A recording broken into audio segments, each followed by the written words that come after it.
I've organized all of my dice into perfect, even little piles, and it's so nice to look at. You literally have a bag that you can sort your dice into. Who, me? Mm-hmm. No, wait, are you asking if I have a bag?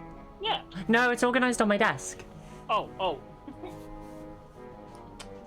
Okay, I think we can... No, imagine that, just like a tiny bag for my big bag. That's actually a really cute idea. Why don't I do that? I was just like thinking, I know you've got a bag of holding like me. Why have you not just got your dice in there? Okay, let's show everybody our cute faces.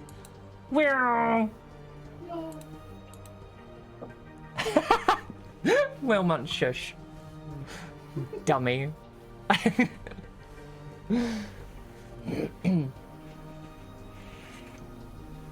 I got really excited today because I thought my cosplay stuff was arriving, and it wasn't my cosplay stuff, it was a fucking hairbrush.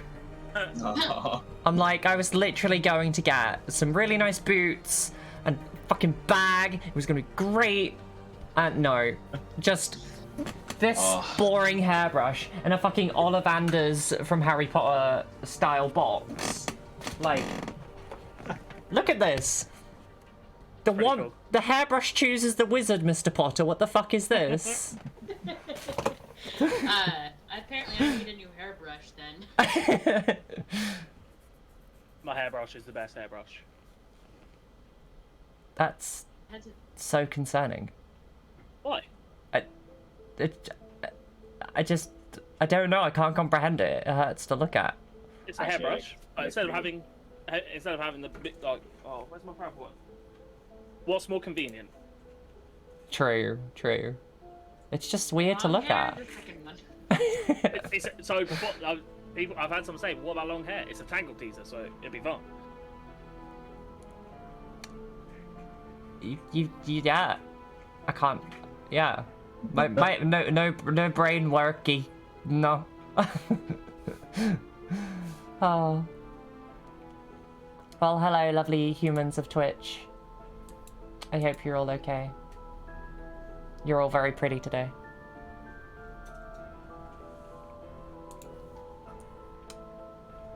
Right, okay. Does anyone need to go and do anything before session? I need to go and feed the sock that has come alive underneath my bed. Okay. See you afterwards. He eats the souls of children. Oh. Do you want mine? Get out. Just go. You get a sigh for that one. We all have a sock like that, don't worry. No! What? We were watching Free Guy yesterday, and they were talking about that in the film. Oh, God, it just... I really enjoyed it. What, the I sock? haven't seen it yet. What, the sock? Yeah. I haven't seen it yet. I need to. It's a good film. It's a good film. Yeah, it is actually really good. It's just really trippy, and the amount of, like, super popular streamers that are in the film, too. It's kind of weird. And, like, just every now and then they'll have Twitch overlays on things, and you'll see it all in light mode, and I'm like, I'm sorry, nobody uses Twitch in light mode. Shut Exactly. Yep. Like, that's how you know it's a film and not reality. That was my biggest gripe with the film, was everyone was using light mode. I'm like, no Bullshit. one, like... I have dark mode Google now. The only thing I use light mode on is Roll20, and that's because it doesn't allow me to have a dark mode on Exactly, and as soon as we get to dark mode, we're using it. it. Okay, if we're all ready then. So ready. We'll dive back into our realm of Valorian. So, last we left off, the Soul Searchers, having gathered together from various parts of the world, delved into several ruined altars and machinations of what they now know to be one of the elemental calamities, Negoth, have travelled the world, back their giant turtle, dragon turtle, Krish,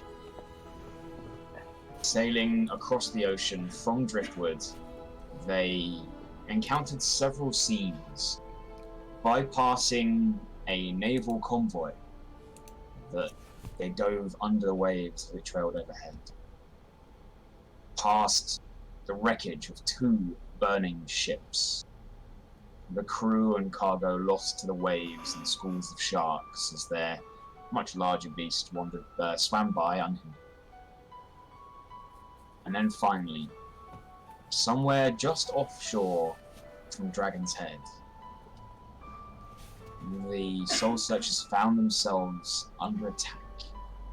These large humanoid fish creatures armed with barnacled tridents and seaweed nets leapt out of the water and assaulted the group.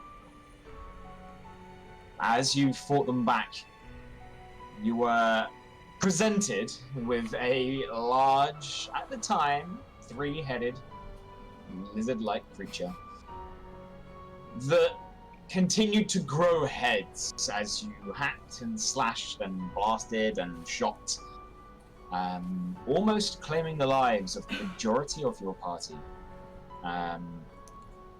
However, broken and battered, bruised and sore, the Soul Searchers have emerged victorious. As everyone rushes around, there was a heroic moment where Jimmy and Trist leapt from their hiding place to provide medical attention to, I believe, Feng and Marle. Neat. It might have been Feng and Paraxia. I can't remember. All of Someone. my successes through, so. You guys. Oh yeah, because Marley came back. You're all good, yeah. So you guys are coming back to consciousness. Galad, I'm assuming you rush over and use some of your healing spells to just revitalize you guys enough to be moving around, and you're all awake and alive. If not a bit worse for wear, as the Hydra is beginning to slide off the front of Krish's shell. Krish themselves has several large bites taken chunks out of their neck. A couple of grazes to the head. But they're moving. Sail across the ocean, they said. It'll be a fun idea, they said. We won't get attacked by 60-headed Hydra, they said. Up with 1 HP. Yeah, those of you that were unconscious, you're back on 1 HP. Including me, right? Oh, I used... Yeah, all of you. Sweet. Yeah. I'm gonna walk over to Krish's head and put my hand on it and sink 35 points of lay on hands into him. Okay, good. Okay, yeah. There's like this sort of almost orchestral groan from Krish as his beak sort of opens slightly, his large dragon-like muzzle. And to point this out, Krish's head is more draconic than Turtle. Just to let you guys know. Like, the snout is elongated, almost square at the end. He has almost 2 large, like, whiskers that come down past his chin.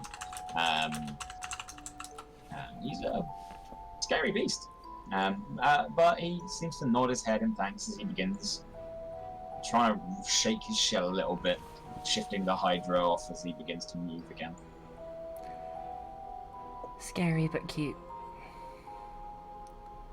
Fuck. Should we all go back inside? That was a lot. Yeah. I'm good. Do whatever.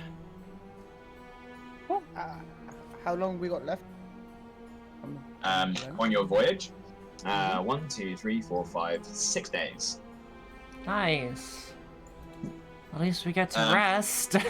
You guys do know that in 4 days, you don't have enough rations to feed everyone. Oh, we should have cut the Hydra up. Can you eat a Hydra? Is that a thing? It's probably just fish, right? I mean, I've got 17 rations to distribute. I have sure that 8 rations. Oh yeah, we So- had personal rations. that we Yeah. had to distribute. I think we covered the last 2 days. Yeah, we're all good. No, we had everything covered. We Yeah. pulled everything Yeah. together. And then you had I have to 10. make a journey around. So let me just quickly get a ration count from all of you. So I've got 10 from Mamba. Feng, you had 17? 17. Yeah. Galad? I had 15.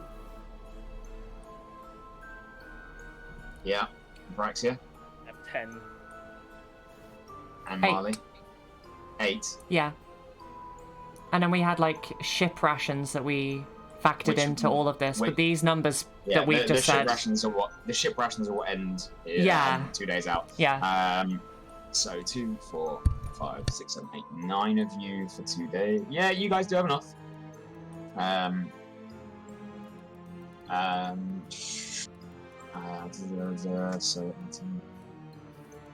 18. Yeah, if you all donated 4 rations to the ship, you would cover the entire ship for the last 2 days. We'll do that. Done. Also done. Cool.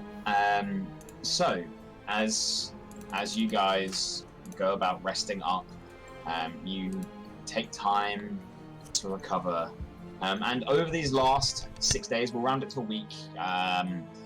Is there anything anyone would like to try and do with their time before you reach the port of Al-Katesh? I think we don't have any cooking ingredients on board, do we? No, okay, that's fine. You have rations. Oh, yeah.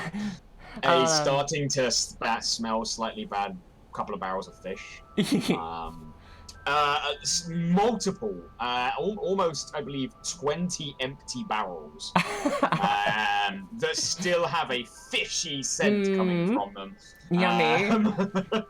I would like to spend 3 of the days making some potions, and the other 3 of the days doing some gnomish. So you'd like to spend 3 days learning Gnomish. Are you getting help with this, or are you just trying to do it yourself? Yeah, I'm gonna help. Yay, help then. Okay. Can both of you roll me an intelligence check? Alright. Mamba, you can add your proficiency to this. Intelligence. Oh, I have none of that. You are kidding me. I've started my day of rolling really well. Fantastically even. Some would say you couldn't even roll better than this. I got an at 1. Okay. I'm learning nothing. The student isn't doing well. How about the teacher? 22. 22? Thankfully, your teacher is doing quite a lot of the work. Previously, Mamba, you and Marle have, you've been making loads of headway. You've been making loads of headway getting this teaching of Gnomish down. But over these next 3 days, you surmise that you have helped 1 day's worth of teaching. And only just. Marley's like that troubled student in the corner. They get frustrated at some point. They go for a walk. You're left sat there with your books open. Basically doesn't me go as well. a child. Right, making potions. Yes. Do you have the materials to do so? I have a little thing in my inventory labeled alchemist supplies. Okay, so you've got like the glass jars and the burner and the bits and pieces and the mild chemicals for catalysts. Do you actually have anything to make a potion out of? I think I rolled an at 1 on my general intelligence. Yeah. Over the next couple of days, you get out your alchemy kit and you stare at it and you're like, what do I even do with this? And you start to realize that the alchemy supplies give you the tools you need to make potions. They don't give you or come with the ingredients to actually make potions. I can donate a pearl. Wait. In one of the previous sessions, didn't we wait in the alchemy shop or something like that so they will recollect all the ingredients for Marley to buy? It's quite likely. If you do check your inventories, guys, there is no way that I can hold on to. Yeah, I have. All of your... If I did have that, I didn't put it in my inventory. So let's just go along with the idea that I don't have it, because it's probably easier. You can check the boards later, see if you did. Be funny if I did. Yeah, I can't keep track of all of your inventory, guys. I do trust that you guys can do a lot of it. In that case, then I'd like. You know, if I carried on learning Gnomish for the next 3 days, do I have to roll off the same intelligence check? Because I'll let you roll again. Please do. Yeah, are you gonna help for the rest of the 6 days, Mamba? Yeah, cool. All right, whilst you guys are rolling, what is everyone else doing? I got a 12. 12.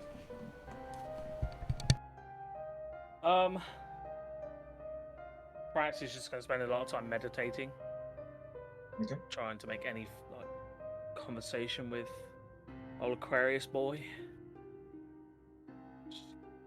Okay. Chit chat, you know. Roll me a D100.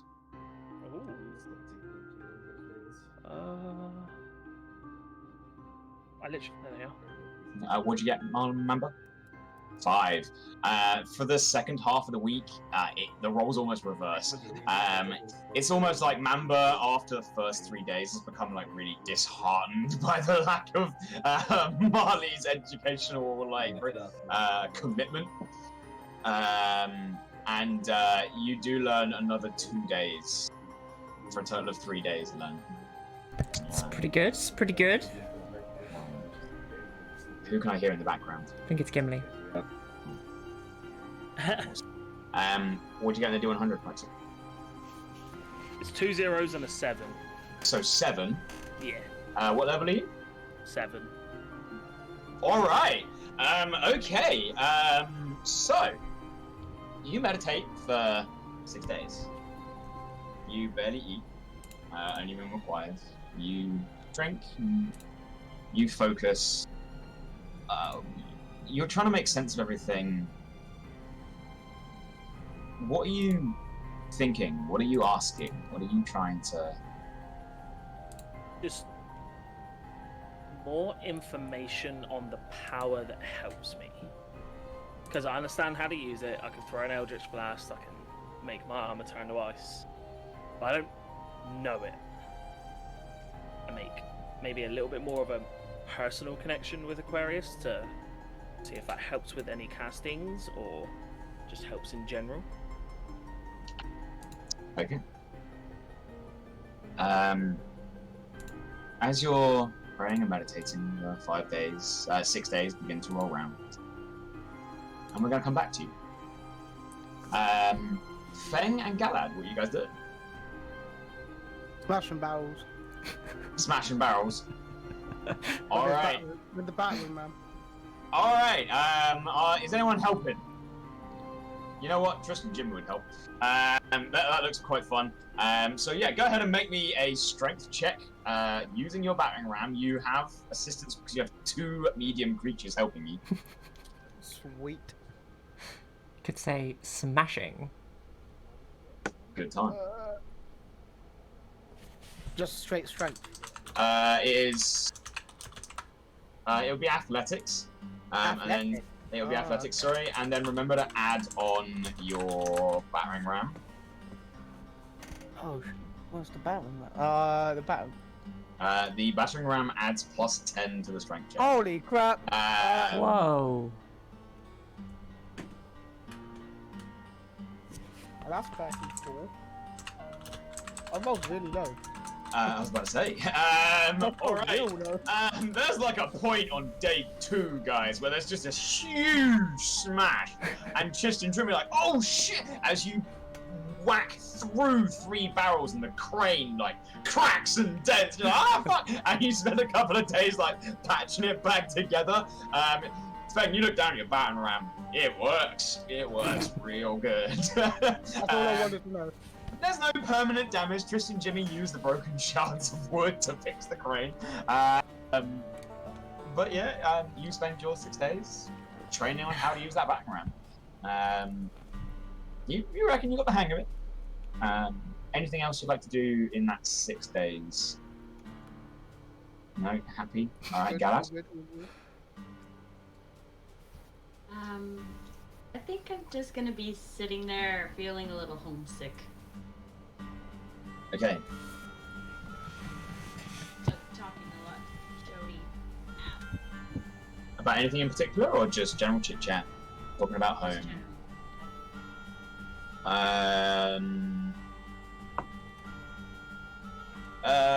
For once, especially in the most recent couple of days and month, the last month, Jodie sits and listens and does talk to you about their time in the Springwood.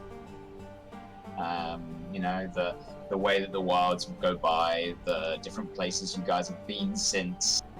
You know, everywhere that you have travelled and been, and over some of the more recent events.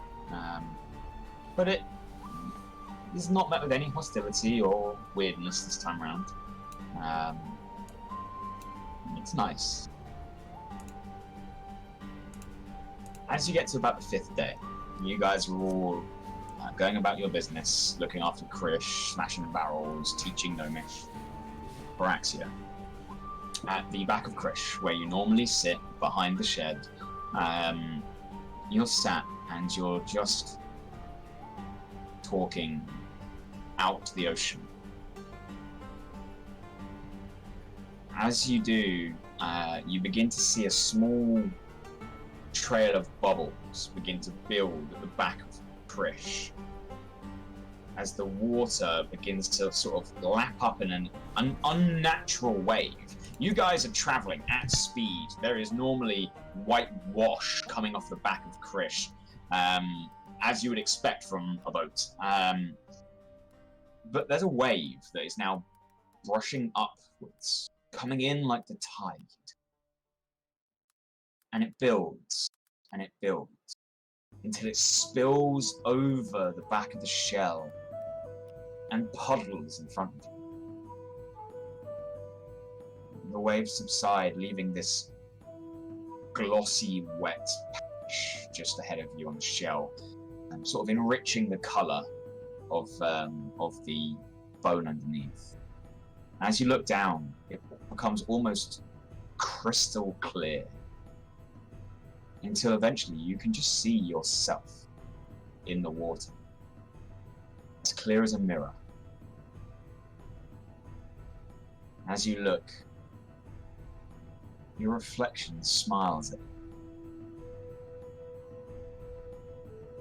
And you begin to hear this voice, at first distant, muffled, like underwater and on the other side of a glass pane, before it becomes to grow clearer and clearer. Ah, Paraxia, my faithful. Your power is derived from me, from the goodness of the world, and what the oceans bring.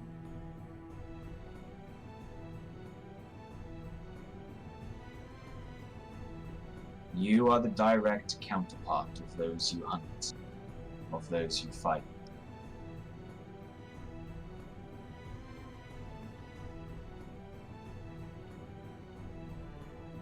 It's strange. Like, I can do it feels like everything, but I still feel like I'm lacking something.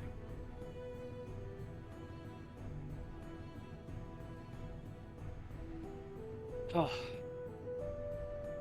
it's like I understand my powers come from you, and I understand I channel through you. but the ocean is vast. What do I channel from the ocean as well? So many questions for someone who was just a sword for hire at one point in his life.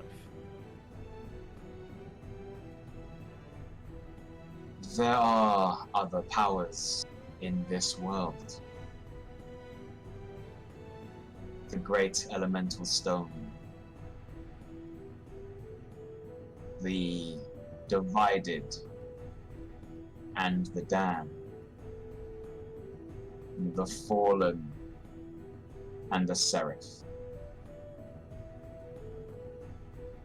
There are other beings that will control the vastness of the waves. Your power comes from the deep.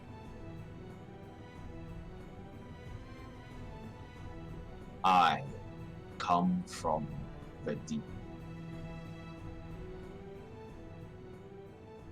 If you seek more, then there are others you should put your faith in.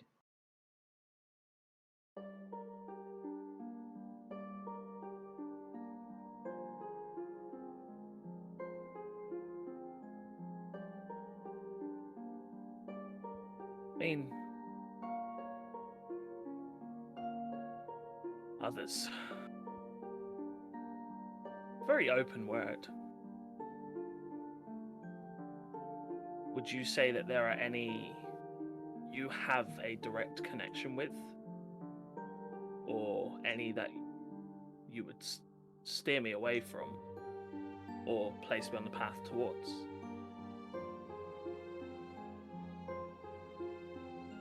I am loath to send my charge into the arms of another.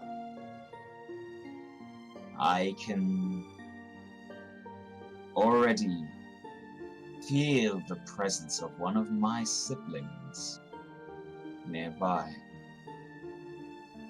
Huh?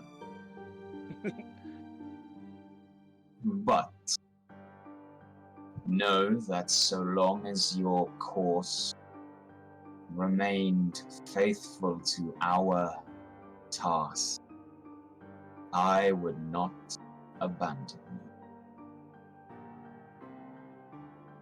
Should my aid not be enough, my gifts to you lacking,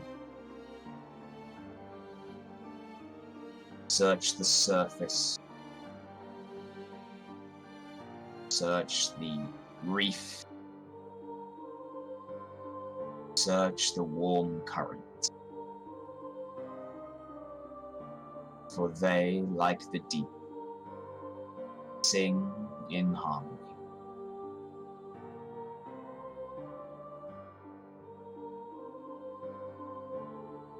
Thank you. Sibling where? And as you turn around and then look back, the water runs off and is dripping back into the sea. Oh, typical. Gets up and goes and socializes.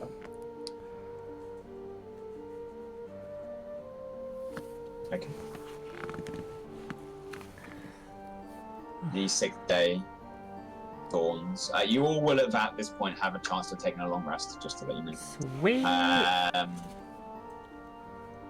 As the emergency rations are dished out on day 6, you begin to round the northern precipice of Dragon's Head. Let's move the Marle marker. I am the entire boat. You are the boat.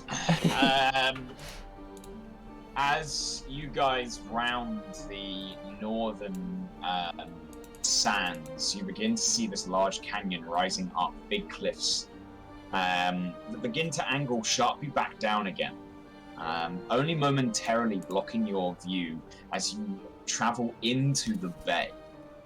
These vast lands of sand, miles and miles of gold just stretching out across the horizon line. The heat is a completely different atmosphere up here. Paraxia, somewhere at the back of your mind, something is familiar.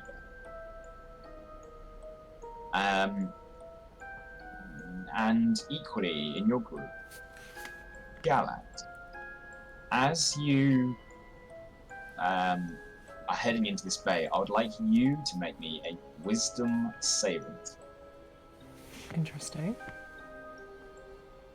Over the course of our 6 days, I will have changed into my summer form. Alright. So I got my nice red hair, all slick back and messy. I got a dirty 20. So dirty 20? Okay. There is a moment where you feel something, an outside presence. Unfamiliar and yet almost a feeling of deja vu. As something plucks at your mind, attempting to draw away your attention, but you dig deep and shake it off. Feng, the desert's winds, the heat of this continent, to you in particular, someone who has grown up and been born in the ice, like frozen fjords of the northern tip of Dragon's Body, this is harsh. I would like you to make me a Constitution saving throw today in the morning. And I will let you know that whilst you are in this land, every morning you will make another Constitution saving throw. Non-natural 20. Okay, you managed to shrug off the heat today. You're doing fine. Don't forget to add a +4 if you're near me, right? Not for this one. This is the check to see how you do over the day. Okay.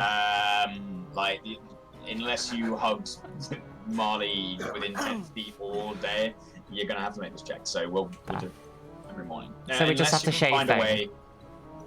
Unless you can find a way to acclimatize yourself to the heat. Shave him. The Batman man will come out. Siamese Feng. I will fight everyone. Siamese poker. Okay. About half an hour passes as you guys begin heading through this bay before the cliffside to your left begins to dark down, and you begin to...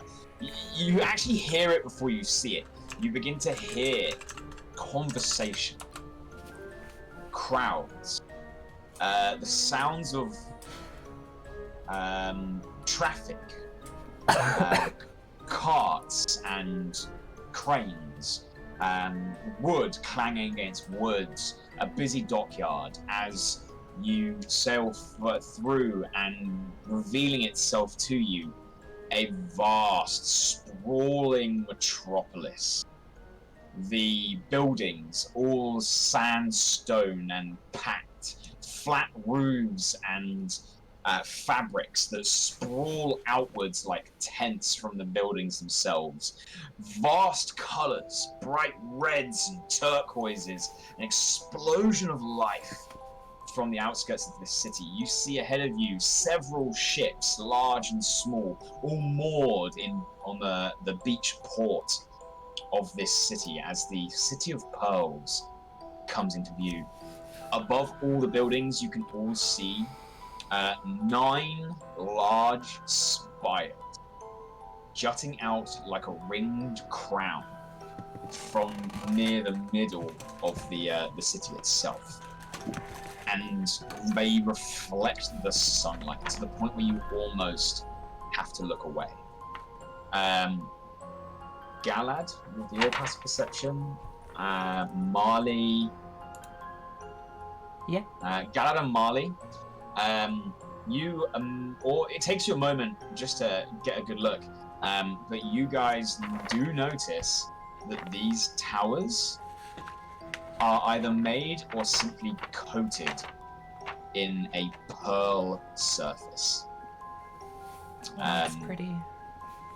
These are huge. It's about early, coming towards midday by the time you guys arrive. And your dragon turtle sort of drifts and floats forwards towards the port. It doesn't take long for you guys to find a bay. A little bit longer to find one big enough for Krish. However, whilst looking around, there was a reaction to you guys in Driftwood of wonder that is lacking here in Alcatesh. People don't seem bothered. As you arrive, you settle up next to the wharf. You drop your ladder and your ropes and your ramp, ready to descend. What would you guys like to do? You said I had like a strange feeling I recognized it, like the area that we were. It was less of a recognition, more of a slight familiarity. Yeah. Just wanted to make sure that I sort of got that down. Well, we've got to go find that guy, haven't we? For a sneaky shipment. Our character who?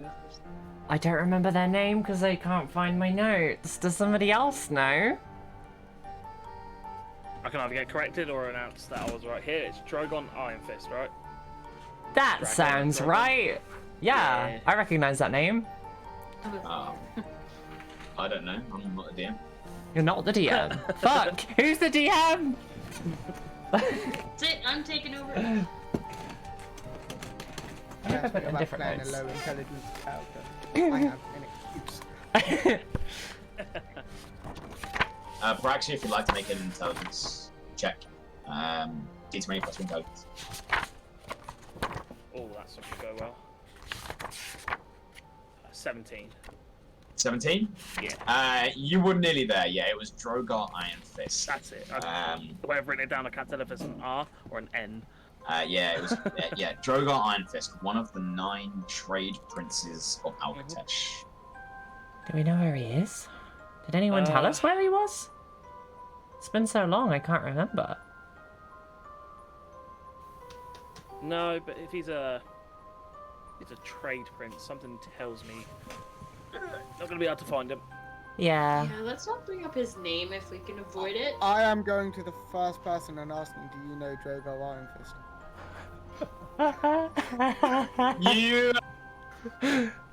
You're gathered at the top of Krish, as Galadesis says. Let's try not to bring up his. As you hear thumping down the gangplank.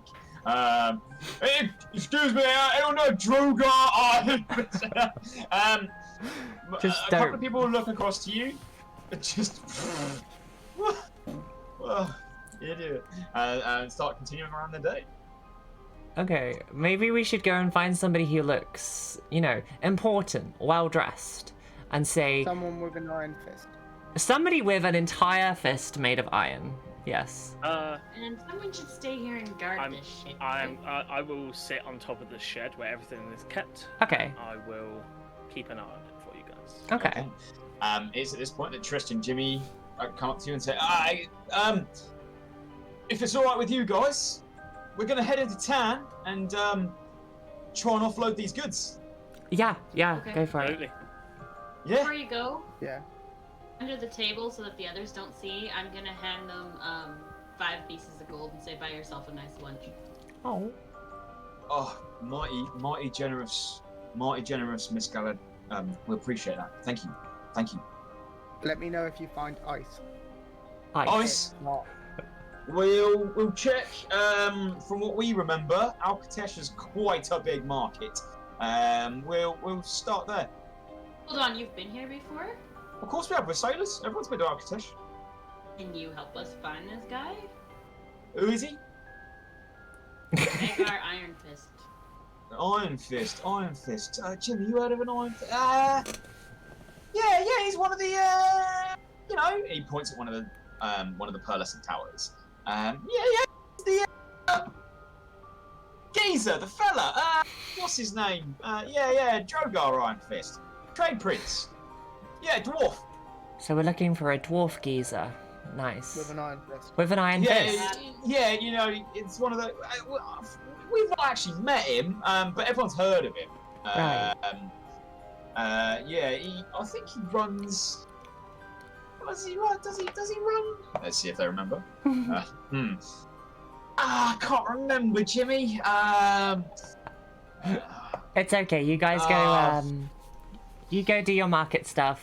Have fun. We'll find the guy. It's okay. All right. Let's do it. We'll be back. Thanks for the help. All right. Does anybody want to come with me to find this guy? Mamba? Sure. Good. Feng, we can't bring up anything about the stuff that we're giving to him, okay? This is covert. People can't hear our conversation. What are we giving him? Exactly. What are we giving him? I don't know. What are we giving him? Oh, we're giving him. You wouldn't let me look in the box pic, and then I'll remember. No. not to say Don't look that. in the box. You can't look in the box. You can't touch it. Remember? No. I do not remember. Well, we can't touch it. Whilst they're having this conversation, Mamba, you feel like a little beating of air next to you, and almost like a pair of fingers sort of land on your shoulder, and sort of a high-pitched whisper. Hey, it's me. Over there, that fella is paying a lot of attention to Feng and Marle.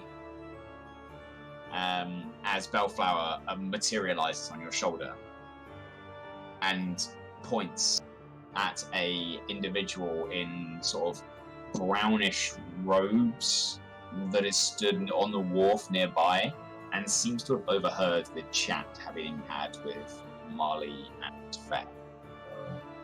Nosy fuck. It's funny because I was literally just gonna call for them and ask them what they'd like to eat. Can I do some kind of check to see if I recognize the guy or know something about that person? Immediately you don't recognize them. You don't need a check for that. You have not seen this person before. But go ahead and make me a perception check.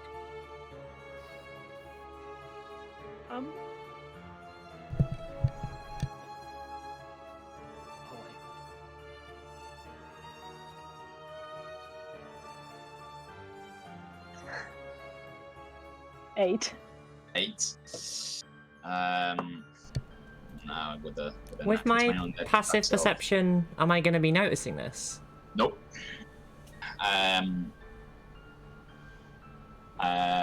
You don't spot anything out of the ordinary. They seem human in shape, maybe a bit thinner than most humans.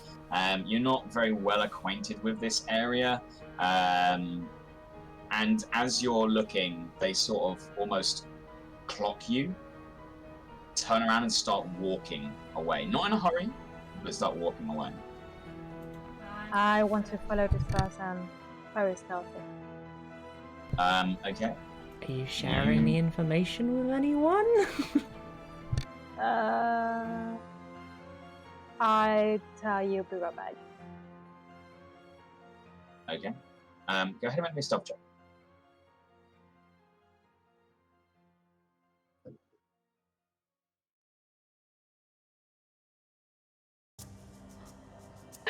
Seven. 7. It's because you didn't tell me. Okay. So you try and follow. However, as you're going around, you do notice quite quickly there's not a lot of gnomes in this place. And everyone is quite tall, especially on the docks. There is a vast a much higher percentage of Moroks in this area. The four-armed, burly Polynesian race that you've met before with Riga. There's a lot of them here. And as you're wandering through, you're trying to be quiet. You're trying to, like, not necessarily be quiet, but you're trying to stick to, like, the sides and groups of people so that you can't be seen. And there's a lot of people that almost step on you. They're like, what? Carrying boxes and making a load of racket and noise. They're looking at you like, hey, watch where you're going. And there's a bit of an amazement once they see you and realize that you're not a child. You're just a small person. And unfortunately, as you're going around, this individual ahead of you does seem to have like looked over their shoulder, spotted you, and is beginning to move quicker. Do you keep up? No, I go back to the group. Okay, you get back as Feng. And I tell them everything. All right. You were followed, but wait, there was a person just staring at us while we were talking about really confidential shit. Yeah. Does that surprise you?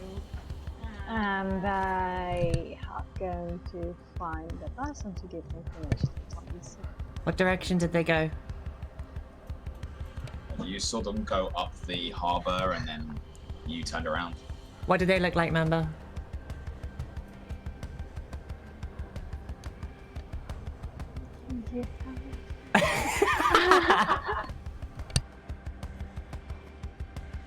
Brown robes, very suspicious. Very suspicious, wearing robes. Okay. I'm gonna leg it in the direction and look for a very suspicious skinny guy wearing robes. Okay. Anyone else? No. Marley just takes off. Go ahead and make me a perception check. Wait, is Marley going to Yeah, you tell Marley, and Marley just starts running off down the harbour, roughly in the direction you told them this individual went. Marley! Already gone. I run after her and... You run after? Yes, Okay. to stop her, because we need to find this dragon. Okay, you rush off. I got a 19. You said investigation, right? Perception. Perception. Oh, that's much better then. 24. And at disadvantage, please. Oh, okay.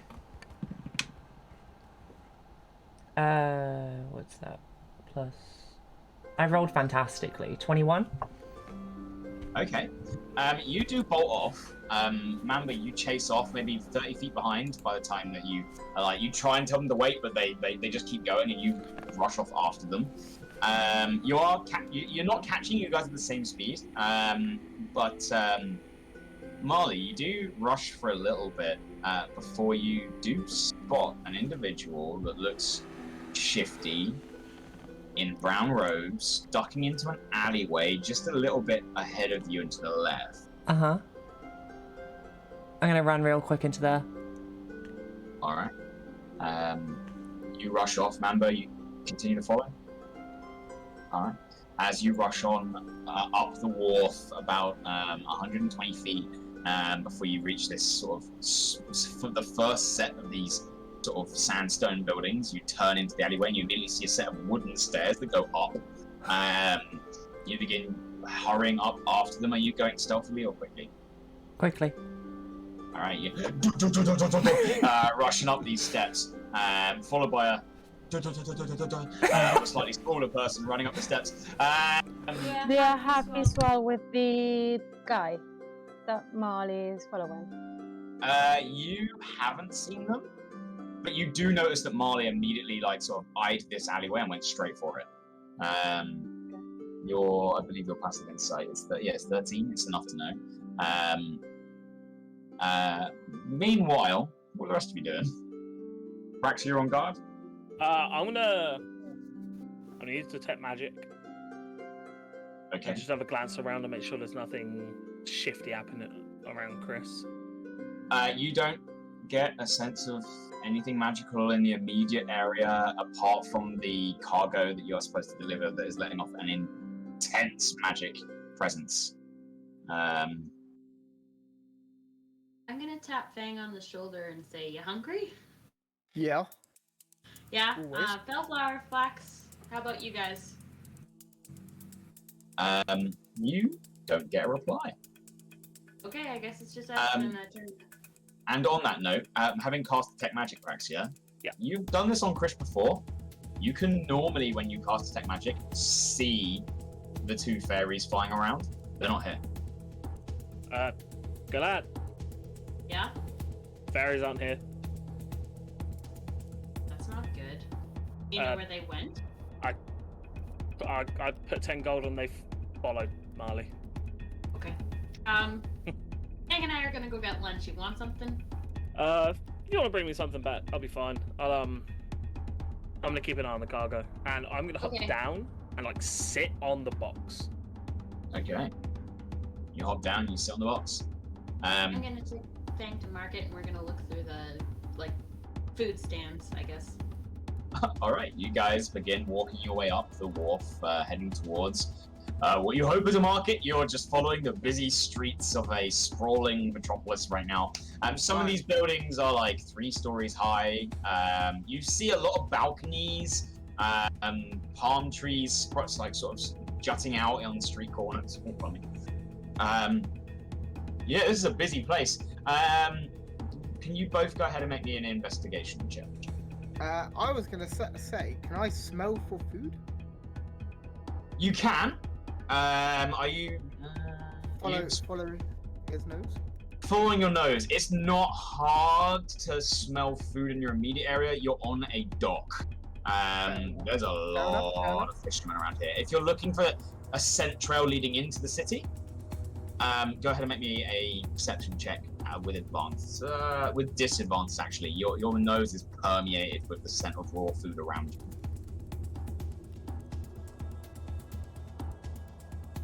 Yeah, that's an 8. Galadesis? Got a 19. A 19. It doesn't take you long. Feng, you're a bit distracted by just the raw food around you as you sort of continue heading on forwards. However, asking around, you do know that there is a market about 15-minute walk from where you are, and you head on into town. You see these cobbled streets, sort of grass attempting to defy the heat on the roadside. It's almost a yellowy golden color out here, rather than like your vibrant greens. As you continue making your way through the town, you do eventually come to a small square. You see a long building ahead of you that's just some sort of like there's just a row of pillars as a front door. Like the entire wall is open. There's a couple of tents leaning out. There's a fountain in the center of the square, and sort of wagons and tables and stalls set up around this place. And inside that building, you can see a wide open fish market. Fang, look at this one. What does that say on the sign? It says sandwich? Does that mean that there's a witch running that place? Oh dear. Oh dear. That's the best Turns joke. out I don't get it. I don't yeah. get it. We should go try it. Do me a favor, Galad, just for shits and giggles, roll me a d20. Okay. 17. 17. Although you might have meant it as a joke, you do wander past a specific building with a sign that does say the Sandwich. Oh, interesting. There is a really heavy smell of incense inside. It's literally just a subway.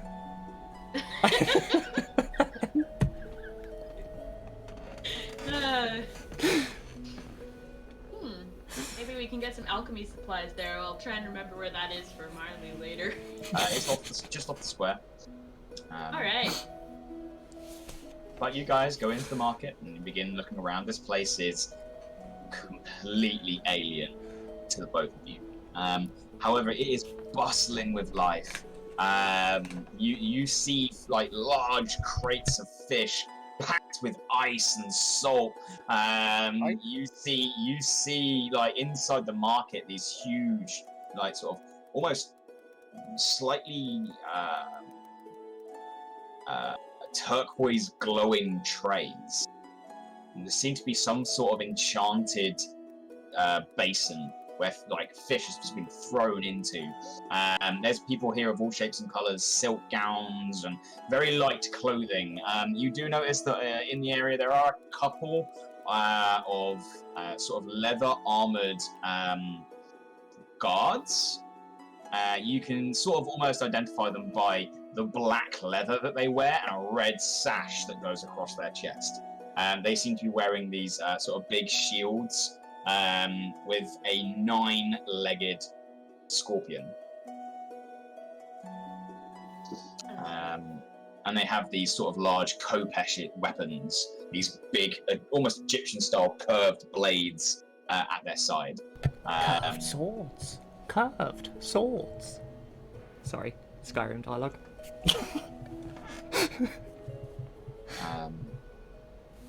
As you guys begin shopping around for food, Marle, you rush up these steps and you find yourself in almost like a wooden raised alleyway between buildings. Mm-hmm. You're darting across. Every now and again, one of the buildings sort of opens up to the roof and you run on by, look around real quick. Maybe another perception check, please. Uh-huh. Oh, 21 again. All right. As you stop for a moment, just a moment to look around as you hit sort of like a T or a crossroads in the alleyway. Mamba, you do catch up to her just in time for Marle to spot a sort of wash of brown fabric ahead of you in an open doorway on the second floor of the building. Okay. I'm going up there.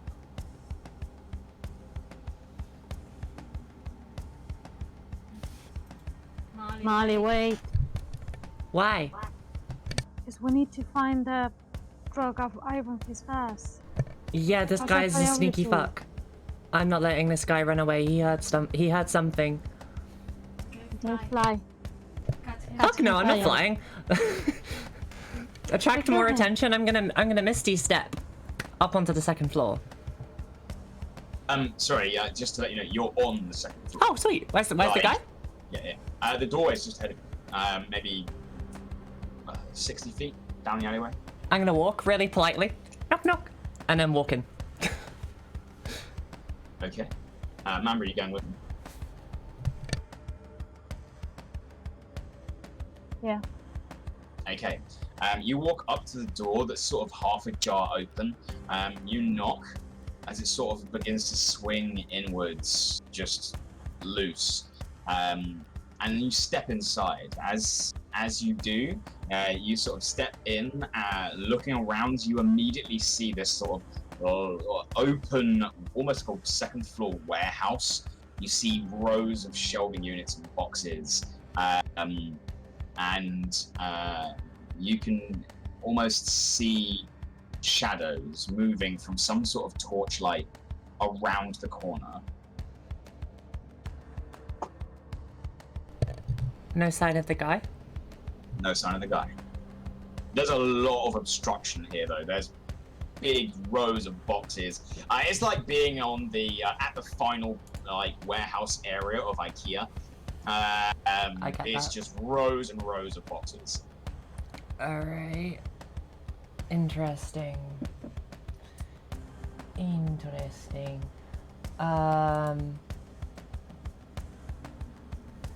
I'm gonna stop real quick and urge Mamba to stop too. And can I make a perception check to see if I can hear anything? Make a perception check. Mamba, if you'd like to make one as well. As you stop and both of you just listen. That's what the fuck is that? 18. Okay. Not 20, 23. Okay. So both of you do hear from maybe judging it around the corner and a little bit further back, maybe 2 rows back. You hear, shh, there's 2 of them. They're coming. Okay, I'm gonna leg it. Right to where they are. I'm gonna go stealthy and ready to attack. Alright, so you're gonna go quietly. So make me a stealth check first. As Marle runs round the corner. When I get round the corner, I'm gonna slow my speed to just a nice polite walking. 23. 23. You assume they don't know where you are as you like carefully move up. Are you guys drawing weapons? No. I You want are? to kill these 2 guys. Alright. So you draw your bow or The rapier. you draw your Both of them. rapier. You draw both your rapiers. You sort of plant your back almost against the boxes and just quietly slide towards the end of the first row. As Marle bolts it round the corner. Marle, you fly around the corner. You see a couple of boxes and sort of crates that have been stacked up, almost like a little makeshift den in the corner. You see a small lantern sat on a table. 2 individuals in brown robes have sort of talking, one of them pointing in your direction. And as you fly around the corner, you begin to hear like the sound of drawing string. With your perception, 1, 2, 3, 4. And as you look around, there are 2 individuals in brown robes ahead of you behind these boxes, maybe about 40 feet from you. And scattered around the room are 4 more brown-robed individuals that all draw bows and aim them directly in your location. They're just holding them and aiming them in. Okay. One of the individuals turns immediately towards and shouts, "Stop!" Okay. So, couple of questions, friend. Who are you? And why were you listening to us like nosy fuckers?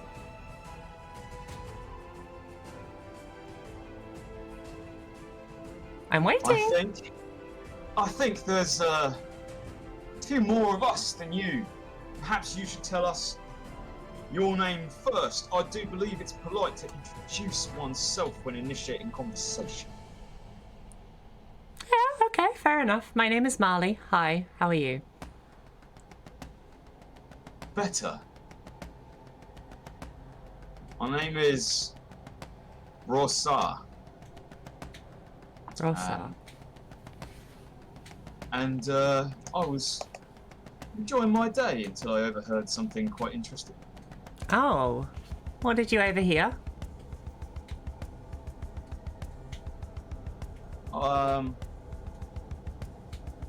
Well, that depends if you're up for a negotiation. You see, we happen to know that that someone was arriving in port soon with a rather interesting parcel. I've been waiting on those docks for a while to intercept them. I'm going to assume that's you, especially as you arrived and the first thing you did was talk about finding the trade prince. Yeah, we have a little bit of a problem with keeping certain things stum, if you know what I mean. We know it. I noticed. It's kind of what got us here. Yeah. Where's your friend? Where's my friend? There were 2 of you. There were 2 of you chasing me. She's at the sandwich.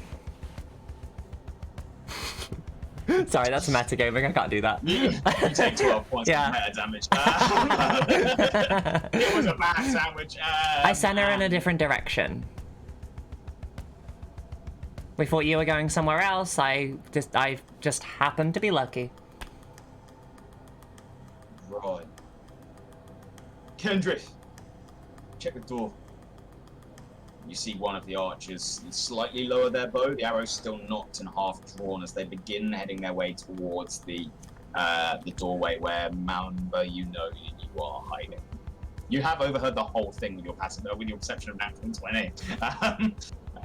And you do hear the footsteps coming slowly closer towards you. They seem to be trying to take a wide berth around you, though, Marle.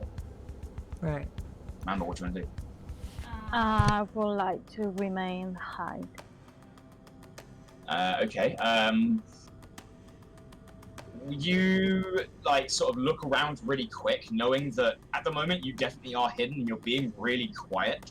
But if they come around this corner, it doesn't matter how good you are you know how well you are at hiding and being quiet. They're just gonna see you. So you quickly sort of double take it back a little bit, look up, and you can see that on the next shelf above you, on these big rows of sort of cargo, there is a gap where you can hide between the crates. You quickly sort of scamper up there and just duck in and wait. About a minute afterwards, you see this individual walking past you. They're brown robes, brown hood up over their head, sort of arrow half drawn as they scamper like slowly towards the door. Take a peek out around the corner, and then step back inside and just close the door, pulling a wooden latch down and shutting it. And they begin heading their back up below you. They don't see you as they pass back around and return to where they were in the room. Now, I must admit, Marle, you've caught us at a bit of an odd time. You see, I wanted to let my friends and companions know that you were coming, to give us time to plan this, but you seem to have quite an aggressive stance, so... I'd say curious more than aggressive. As you can see, no... Well, you ran. Let's be real here, you ran. Well, I wouldn't have had to. I don't even have my... That's not how this works. You ran away, friend. I don't have my sword drawn. You guys have four arrows drawn at me. Precaution. Sod your precautions. You trying to be polite here? Tell your friends to put the arrows down. I don't mean you any harm. You don't mean me any harm. Put the arrows away. Make me a persuasion check.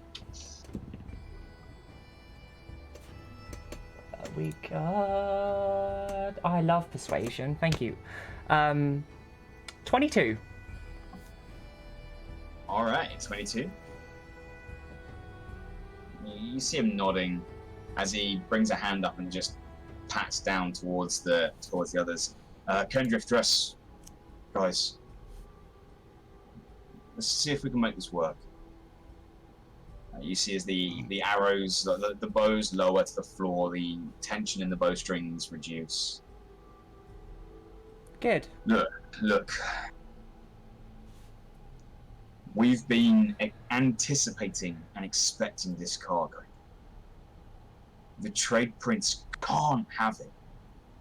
Why? We have quite a lot of gold promised to us, so you've kind of got to outbid us here, friend. You see the one to the side, the one that did have a bow drawn, the one you know now to be Kendrith, speaks up. You hear this sort of feminine voice from under the cloak. Just how much gold? A lot.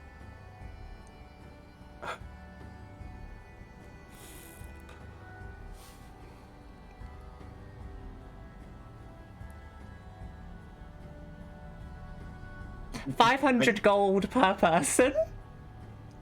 Make me a deception check.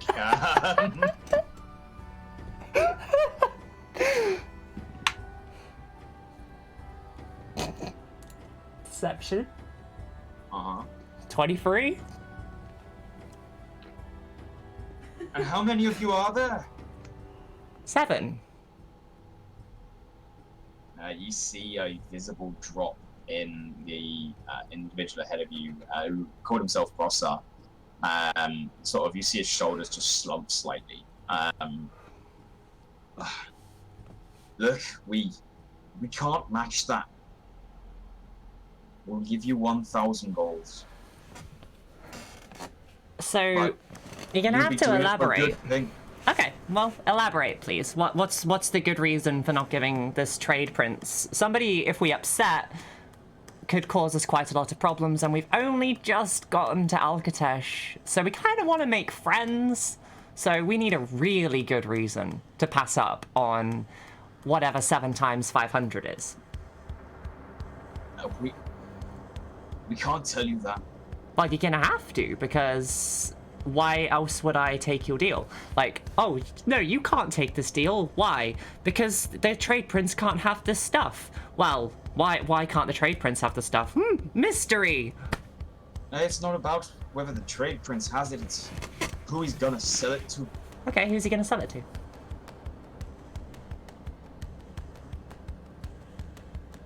Look, I'm willing to bet that you don't even know what you're carrying. What are we carrying? So what does it matter if... A metric ton of gold that we can put towards our housing expenses, general living expenses, our adventuring in general. We can get a lot of money here. Like, 7 times 5 is 30. That's 3,500 gold that we could be getting. And you're telling me basically nothing. It's kind of an insult. I'm telling you that the man you've not met cannot sell the item that you don't know to an individual you don't know. You don't know anything about the situation other than you're being paid blood money. And that a lot of people will get hurt. We don't have more than 1,000. It's less a matter of the gold at this point and more a matter of information, because we have a party of, as I said, 7, and I kind of need to be able to tell them, hey, you know, we're not giving this to the trade prince anymore, we're giving it to these very mysterious guys in unmarked brown robes, because they told us not to. Whilst it's going on, Mamba, is there anything you'd like to do? You can just stay hidden. No, I'm just listening. Alright, you stay hidden, you just listen. You can overhear the entire conversation. Well, I have tamed my weapon. I'm now with my arrow and very ready, just in case. Okay, cool. Alright. I know it's not ideal, but I'm not allowed to tell you. Who can tell me? Because you must be working for somebody. Like, you're clearly not a leader. No insult to your stature or anything. You just don't look like a leader to me. So, who are you working for? Can we have a conversation with them? Not without traveling a long way. Why? Where are they? Back home, in the borough. In the borough. Look, what you're carrying, it's a weapon. A weapon that's gonna get a lot of people killed. I can't tell you more. But we know it's gonna be sold.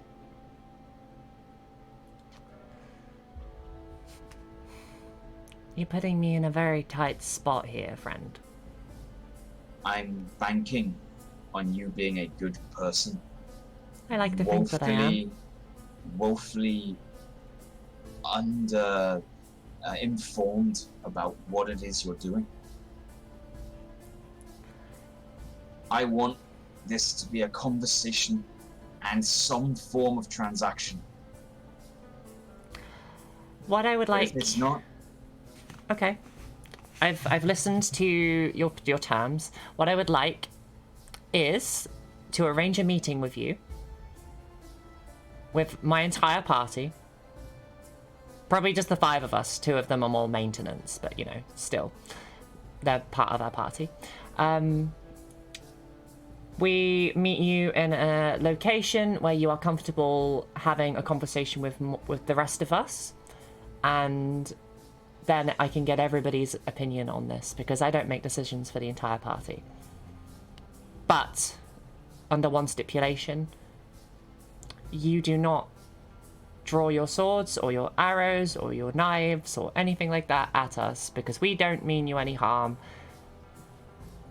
and we don't want to make a bad name for ourselves in a new city. We have already done that in so many places, and I actually just want to have a city that I can come back to. So if you would agree to do that, we could meet sometime later today. What reassurance do I have that you won't sell it in the meantime? My bond. My word as a paladin. I Maybe like. persuasion. Yeah. Ooh. 23. All right. Here after sundown. Okay. And you are not coming with your armed guards or anything like that, because I promise we will wipe the floor with you. That's not a threat.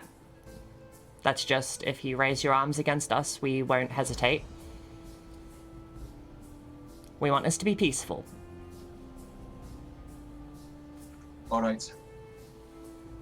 Okay. All right. As he nods, and there are a couple of individuals in the room you do notice. Mamba, you sort of, with your perception, you do begin like peeking through some of the boxes. You manage to climb up a little bit further, and you can begin to see some of the room as if through a letterbox between crates. I would like you to make me one more perception check, please, Mamba. See if you can spot any details. One thing you do notice is that there are several of the individuals in this room that are looking at Brossar and sort of, what are you doing, boss? Like, not sure about it. 22. 22. So now that you're not rushing after an individual, there's not the busy dock, everyone's stood relatively still. There are a couple of things about some of these individuals that are really standing out now. For looking at Brossar himself, you can see how his hood points up in elven ears. You can see the 2 like raised areas of the hood where ears will be. And looking down, you begin to see how he was moving quite quickly. He has hooves, with a little bit of fur growing over the top of them. As you look around the room, you notice that one of the archers in the back corner actually has a pair of antlers sticking through their hood. And there is another individual, the one that walked under you. As you look across, you can see their eyes from under their hood, and you can see sort of very narrow, slitted eyes that every now and again sort of blink twice with a film that goes over the front. You recognize these eyes to be almost identical to a snake's. However, all of them have pointed ears, hiding under the cloaks.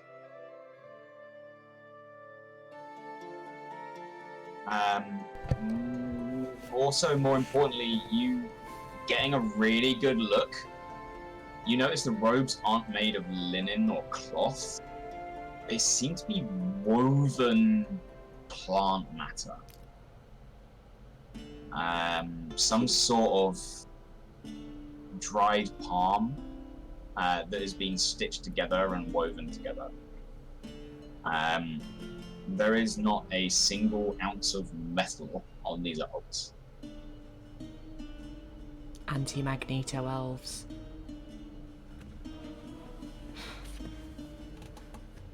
Wonderful. Well, it was a pleasure doing business with you, and I will see you later. And I hope so. yeah, tell your people to chillax a bit as I walk out, and don't even gesture to Mamba because I know she knows that I'm leaving, and I kind of just wanted to jump down so that everyone sees that she was up Yeah, there. that's what I'm going to do. As soon as I see Marley going down, I'm gonna climb down and leave next to her. You leave. You do notice as Kendrith, the one that wandered around earlier, is just sort of looking at you, wide eyes, as you just sort of appear out of the shelving. You guys unlatch the door, wander back. Are you heading back to Krish? We should probably try and find the party, and knowing the party, I'm assuming at least a couple of them have left. But I won't have a clue where they're going, so yeah, I think I'll go back to Krish. Okay, you guys head back to Krish. Got everything. You guys feast. You guys find several market stands, street vendors. Are you guys going for like stuff you recognize, or some of the? Feng is going to try all of them. All of them? Not okay. A lot of them. Okay.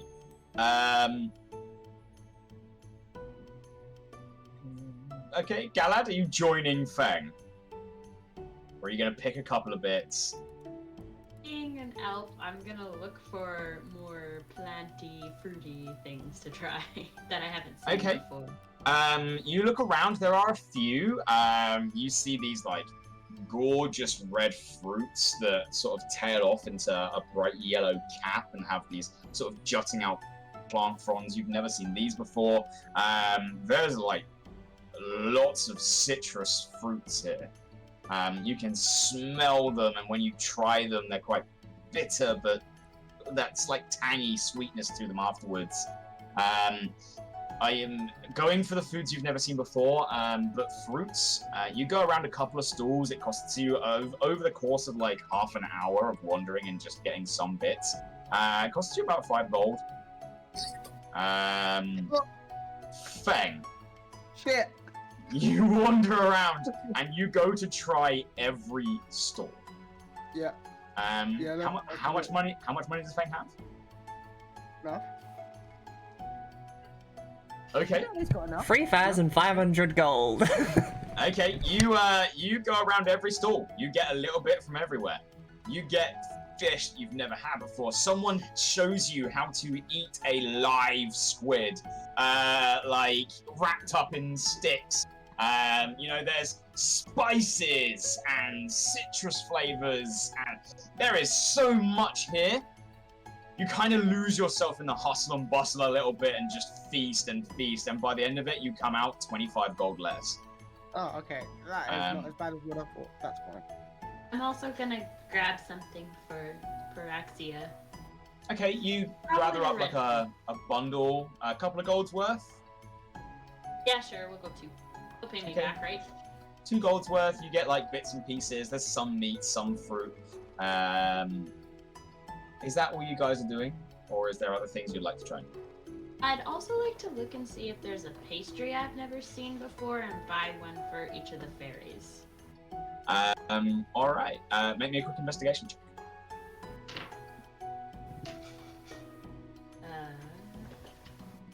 21. 21. So you do look around the market area, and you do spot a sort of an open-fronted sandstone building with what looks to be some sort of oven built into the back, like a clay oven. As you wander on over there, you, before even getting to the front, hear from inside, "Yeah, that one! It looks great!" As you do notice that Flax and Bellflower's first port of call was to find the nearest pastry shop. I'm not buying them anything then. Alright, you leave them to it. I'm still gonna go say hi. You guys enjoying yourself? Yeah, this one! And they point at this really large, round bit of dough with loads of weird toppings on it. There's like a strong dairy smell. You see cheese over the top. You look at a pizza. And there's this like huge pizza, and both the fairies are like blown away. These pizzas are bigger than they are, and they've just got one each. They just sort of start like stacking it on top. Both pick up one end each and start flying away with it. God, I love them so much. Do you want me to carry that for you? We got it! As a slice just falls off. Like, yeah. And I just look at Jodie and go, God, they're cute.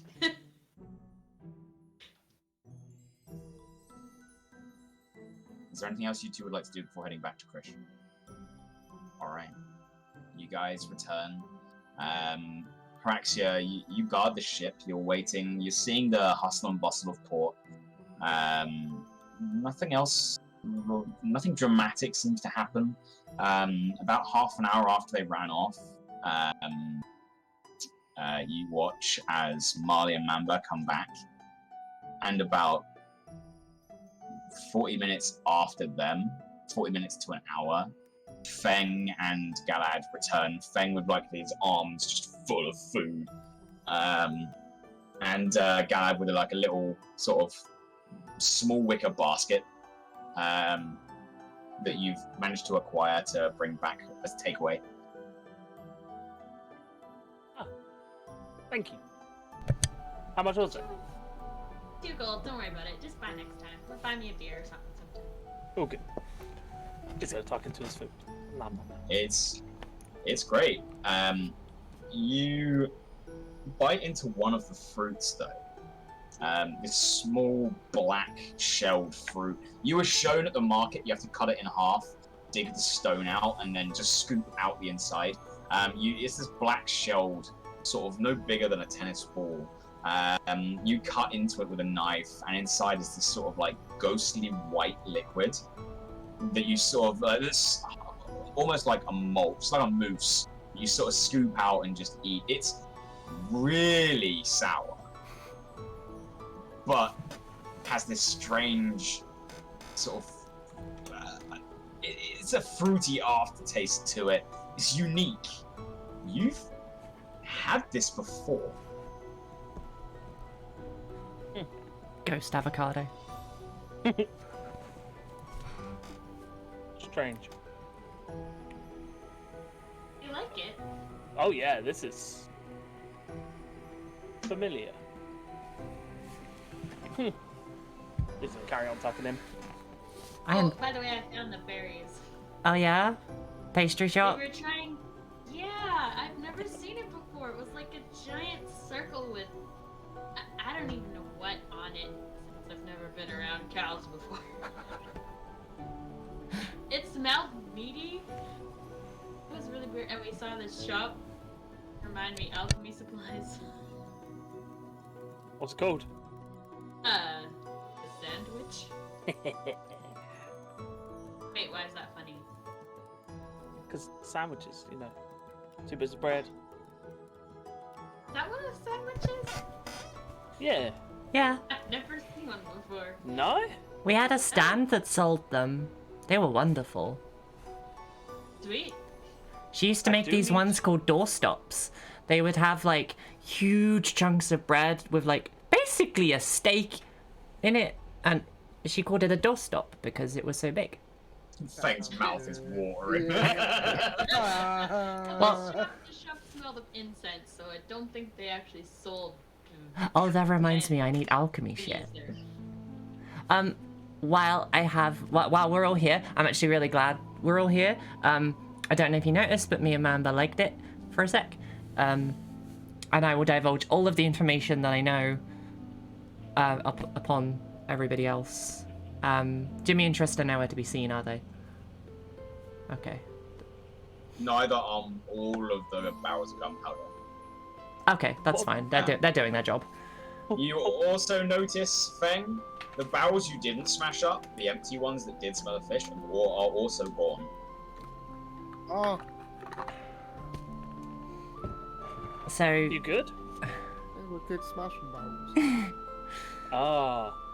We can find some more good smashing barrels. For now, we have to figure out what the ever-loving pissfuck this group of individuals meant, and we're supposed to meet them later on today at the same little warehouse that I followed them to.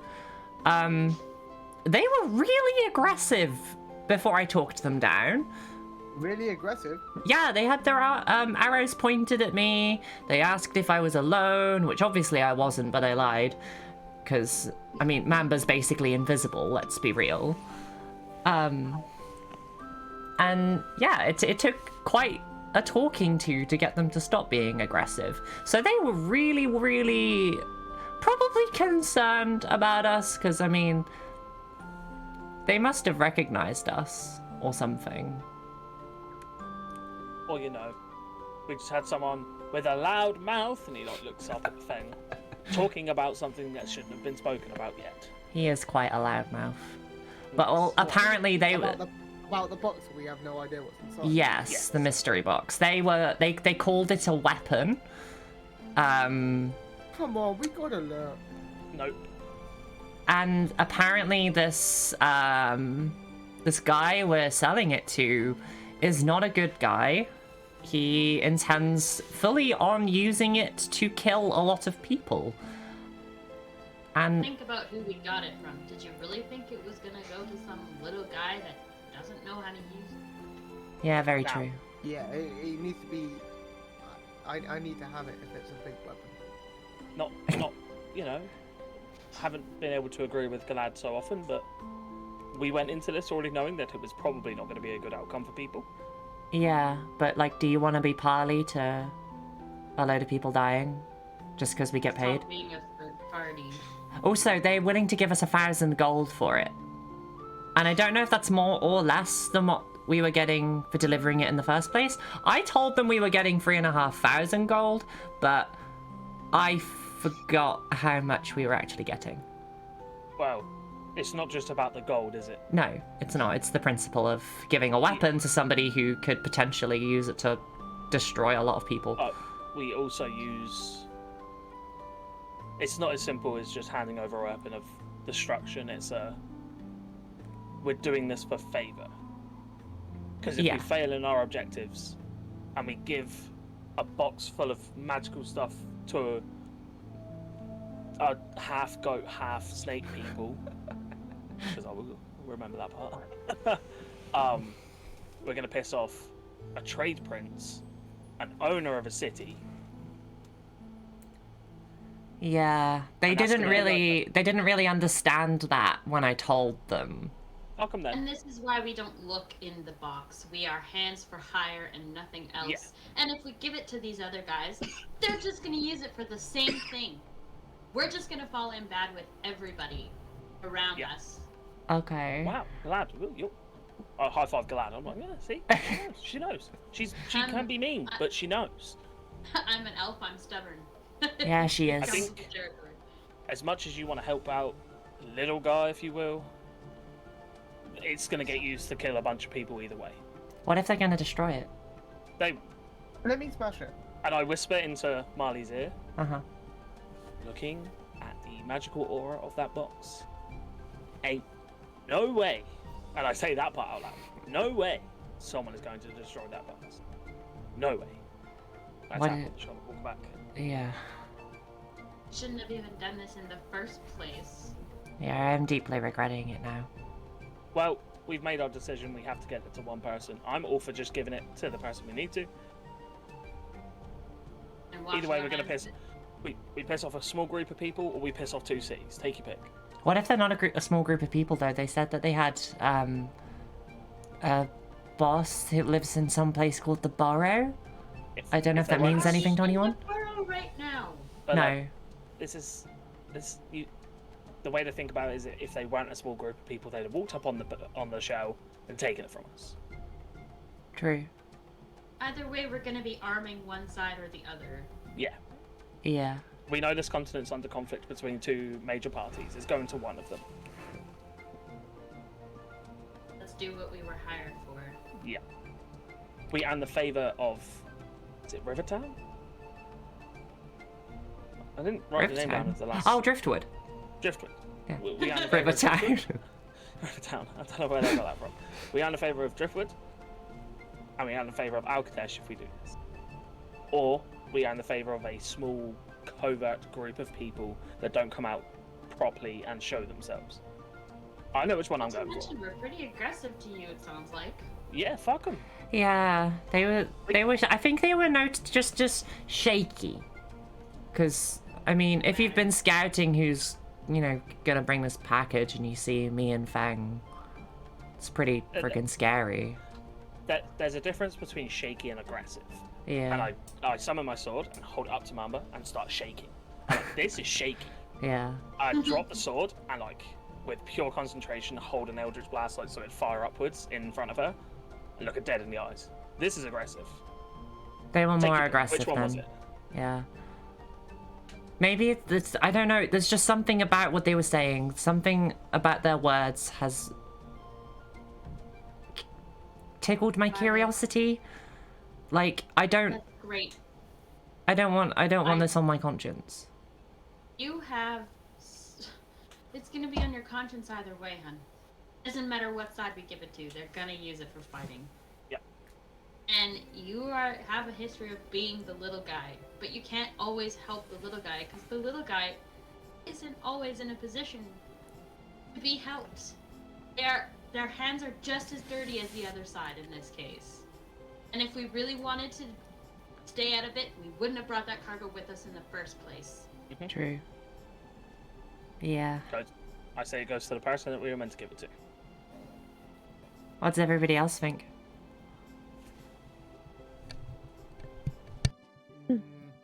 I vote to give it to the person we are meant to.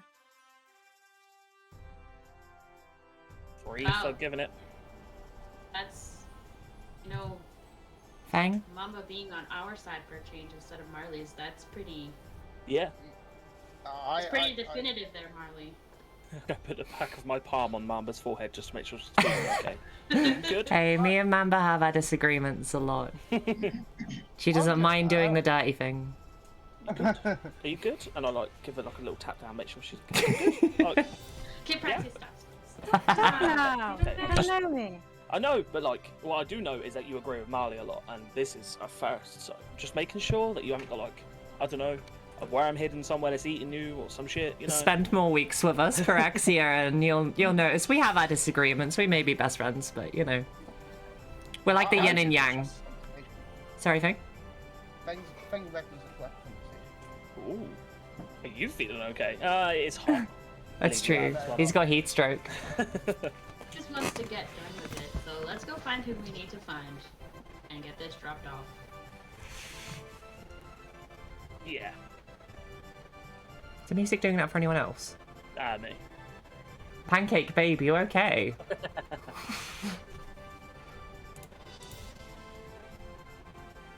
But yeah. Okay. I'm all for going to find them myself if you want to keep these guys entertained. Christ, that was very, very strong hunch. Just something about this city feels familiar to me, so I want to have a walk around anyway. When we were supposed to be meeting them at nightfall, Yeah. I'm gonna go out for a walk. I'll be back before nightfall. If we can all come to an agreement by then, you know where I stand. I'm Well, just gonna go try and find out what feels familiar about this place. it's less of an agreement, really. Everybody disagrees with me. So, we're gonna go give it to the guy. Big guy agrees with you. But, I think... Can we go and talk to them? Yeah. You want to go now? No, I mean, because we're supposed to meet them in the evening. If we have the package guarded by Triss, Jimmy, and the Pixies, nobody will touch it. I'm staying with the package. Oh no, I told them everyone in the party was coming. We could always just go up there now and tell them that they can come and meet at the turtle. No, they seem to like their little warehouse. Well, we give them the And ultimatum. also, just if we take them to the turtle, and they happen to be upsettingly powerful individuals, We killed them. they could take the package. I mean, we just took down a big ass hydra. Yeah, What's a of couple course we half-goat, did. half-snake people gonna do? I don't know, summon a hydra? Okay, that's a scary thought. I'm going for a walk. You go for a walk. But I'll be back before dawn. Just let me go figure out what's familiar about this place. that's fine. I'm not guaranteeing I'll keep my temper down. That's okay. We just go as we are, and then have a little conversation with them, and see what they have to say. If we don't like what they're saying, and if they get super aggressive with us, we kill them, pretend that they didn't die, and problem solved. Unless it turns out they're really, really nice people, and they've scrounged 2,500 gold in half a day. Because then that's a lot of money. As Paraxia's walking away, if they manage to scrounge 2,500 gold, we probably shouldn't trust them. And then walks off of Krish and goes off for a wander. Good point. Paraxia wanders. Are you just gonna wander until the evening? One, I'm gonna look for spell stuffs. Okay. Components. I'm gonna look for a shop that does components, but I'm just gonna spend the time looking around to see what if I recognize stuff. Okay, so we know what you're doing. The rest of you, it sounds like you're in agreement to wait until you at least have this meeting. So what are you guys doing until the evening? I'd like to go find an alchemy store and a place. I'm gonna take a looter to the one that we found. Yeah. And a place where I can buy some like cooking stuff. Okay. And preferably some like just a load of ingredients and things like that. Okay. So, after I show you there, though, I'm going to try and find somewhere that sells armor. Okay. Feng? I'm going to try and convince Mamba to look in the box. No. Everyone. Okay, so Mamba, before this conversation happens, what are you gonna do until evening? What's your plan? Yeah, Mamba, what is your plan for the evening? You don't know if Feng's going to come and talk to you yet, but what is your plan? Nothing, just chilling. Alright. So, I want to get ready to find these men. alright. Paraxia, Marle, and Galad head off towards the city, leaving Feng and Mamba sat on Krish, just chilling. What did you? Whereabouts are you sat, Mamba? Are you near the box? Yeah? Okay. I'm just gonna walk up and just be like, so, can we take a look? No. Can we take a look now? No. And repeat for about an hour. No. Yeah, they're still saying no. Mamba, look over there. No. Ah. At this point, I sit on top of the box. Sit on the box. I mean, I can just pick the box up with you. Oh yeah, but I will notice. It's a big box. It's a big box. Big box. Okay. It took a cart to carry it to Krish. Oh, okay. I thought it was like a little tiny. No, it's a big box. Are we carrying like a magical fucking nuke or something? That feels something weird now that I'm sat on top of the box, like any, I don't know, energy about it. Whatever. Do you have any means of detecting magic? No. Do you feel anything weird? Make me a perception check at disadvantage.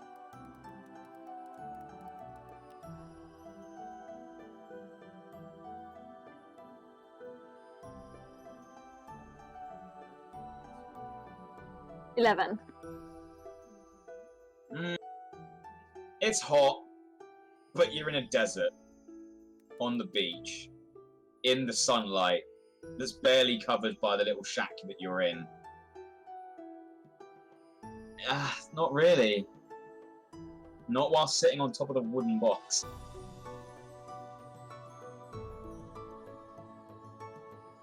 Feng's gonna look for any sort of crack in any bit of wood on that box and just try and peek through it. Make a perception check. Investigation, sorry. This will be investigation. Investigation? Yep. It's not, it's a 16. The 16. You do find a part that during the fighting had been splintered. And as you sort of look in, you sort of peer through this little gap. It's dark in there. I swear you see a glint that catches the light.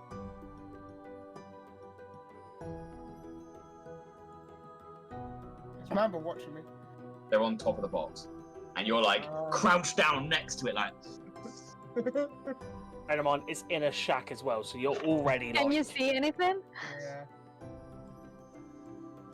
Yeah. What do you want more than anything in the world? Because it's in this box.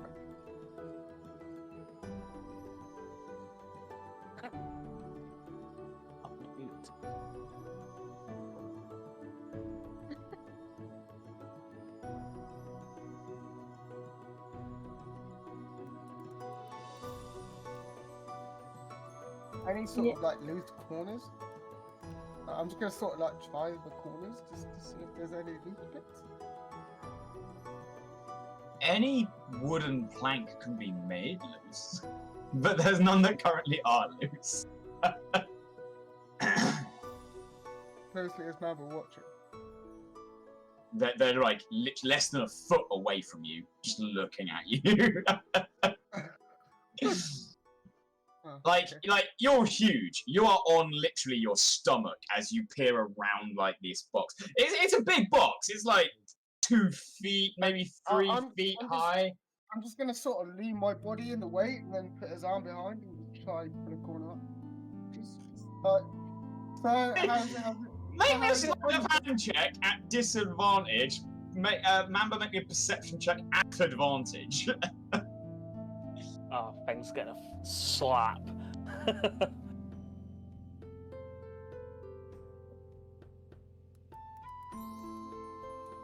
13. 30-20. You just watch as Feng casually tries to look in the opposite direction, puts his arm around the box, and you just begin to hear the scratching of a claw against the wood. I'm gonna hit the hand or the toe. Like,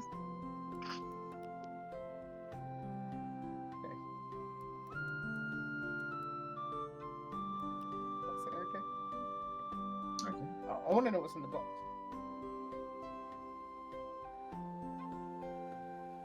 All right. If there is nothing else between the two of you, I enjoyed every second of that. I get scolded by an auntie. How much does Feng want to look in the box? He really wants to look in the box. Is that how what much does Feng want to look in that box?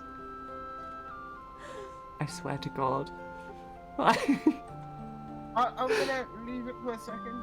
Feng's gonna leave the shack Wanders off. for a minute.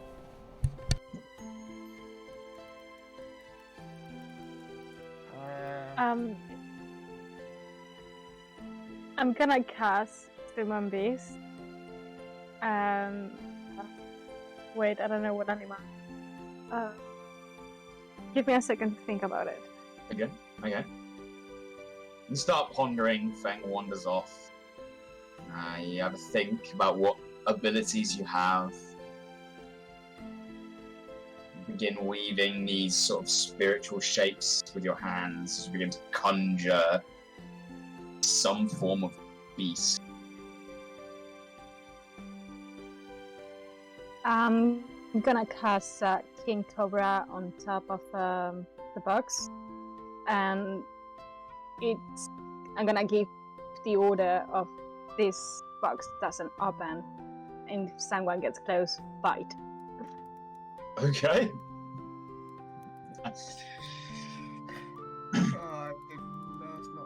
Alright, do you then stay with the box? Yeah. So you stay with it? I'm gonna stay and I thought so. I'm Inside gonna of the stay box. on top of the bugs, and the cobra is gonna round through, going Alright. around the bugs and stuff. Like it's gonna ward them. At some point, Feng, you do peek in just to look. There is now a fucking snake trolling around the box. It's getting worse. Oh. Fang's just gonna go mope into some shade somewhere. Okay. The rest of you. Paraxia, you go into town, you find the market. Again, it's about a 15-20 minute walk into town. And you ask around, you do get pointed towards the general areas where you can find most things. Specifically asking around about magical supplies. People start talking about this little shop on the corner by the Fountain Square called The Sandwich. And you wander on in. About 5 minutes later, the door opens behind you, and so does Marle and Galad. Inside, you do see this. It's an alright size. It's quite a nice little shop. You see sort of loads of rugs laid out around the floor, but like overlapping each other in various different places. There's loads of hanging plants from the ceiling of all these different shapes and colours. And you see a couple of sort of glass cabinets with various rings and wands and sort of there's one really long that has a pair of staves in it. One with a heavy set ruby on the top, and one that's just this gnarled wooden knot on the end. At the back of the shop, you do see a sort of brown-skinned, quite delicate-looking elf. You recognize this now, having traveled with one, to be a sun elf, a souling. Oh, who is sat at the back behind their counter reading a book. Doesn't seem to look up at you that much, sort of raises their eye to spot you as you come on in and then continues reading, letting you wander about and take in all these different aromas. There's a really heavy trail of incense burning from the counter. Yeah, you look around. They do have a comically large, wide-brimmed, pointed hat. This sort of goes up and just curls over to the side, and it seems to be perpetually dripping sand out the point. Oh, I can't do the sand, I just have the hat. Is Paraxia in here? Like, he got in first, right? About 5 minutes before you. Okay, fair. I don't want to be rude and interrupt whatever he was doing, but if he's not talking to the shopkeep, then I'm gonna go speak to the shopkeep. You do it, because you said you were going too fast. Okay. Hi! Oh, hey! Welcome to the Sandwich. I love the name of your shop. It's so Thank clever. Like, I thought so too. good. Because some of our adventuring party had never had a sandwich before, and they didn't understand why it was funny. Well, there's more jokes to be had, right? So I am a budding alchemist, and I was wondering if I could buy some ingredients to make some potions with, preferably of the healing variety. Healing variety. Yes. Let me think. I reckon I could. You'd have to be quite a good alchemist to put them together, though. I have some tricks. All right. I reckon I can gather enough root to make this work. How many potions are you attempting to make, and of what grade of potion? I mean, nothing too fancy. I haven't been doing this too long. So a minor healing potion. Yeah. Like a basic healing potion. Just a basic How many? one. I mean, I have 18 gold on me. We're getting paid for a job at some point fairly soon. So I was looking to spend roughly 15-ish now and then come back at another time to buy more? Healing potions are pretty tricky, and I don't do loans. You're looking at about 35 gold Okay, that's for good the to remember. ingredients per potion. Okay. That still works out cheaper than the actual potions that get sold in shops, so this is why I started learning. Yeah, obviously. The downside is that if you don't brew it properly, you're going to ruin the entire batch. Yes. What kind of alchemy stuff could I do with this amount of gold currently? 15 gold? I think I've got the bits and pieces to maybe make a friend's potion. A friend's potion? Might get, yeah, you drink it and people might find you a little bit more persuasive. Just for a bit. There's various like beauty products you could try and make, but What kind of beauty products? yeah, like enrich your hair, make your skin shine. Oh, I don't need that. My skin's pretty nice. Yeah, you could probably make some makeup palettes or something with it. Makeup is in this world now. I'm very happy about this. Of course. Orcs have been doing it for years. That's true. So a friend's potion, that kind of thing. Okay, well that's fine.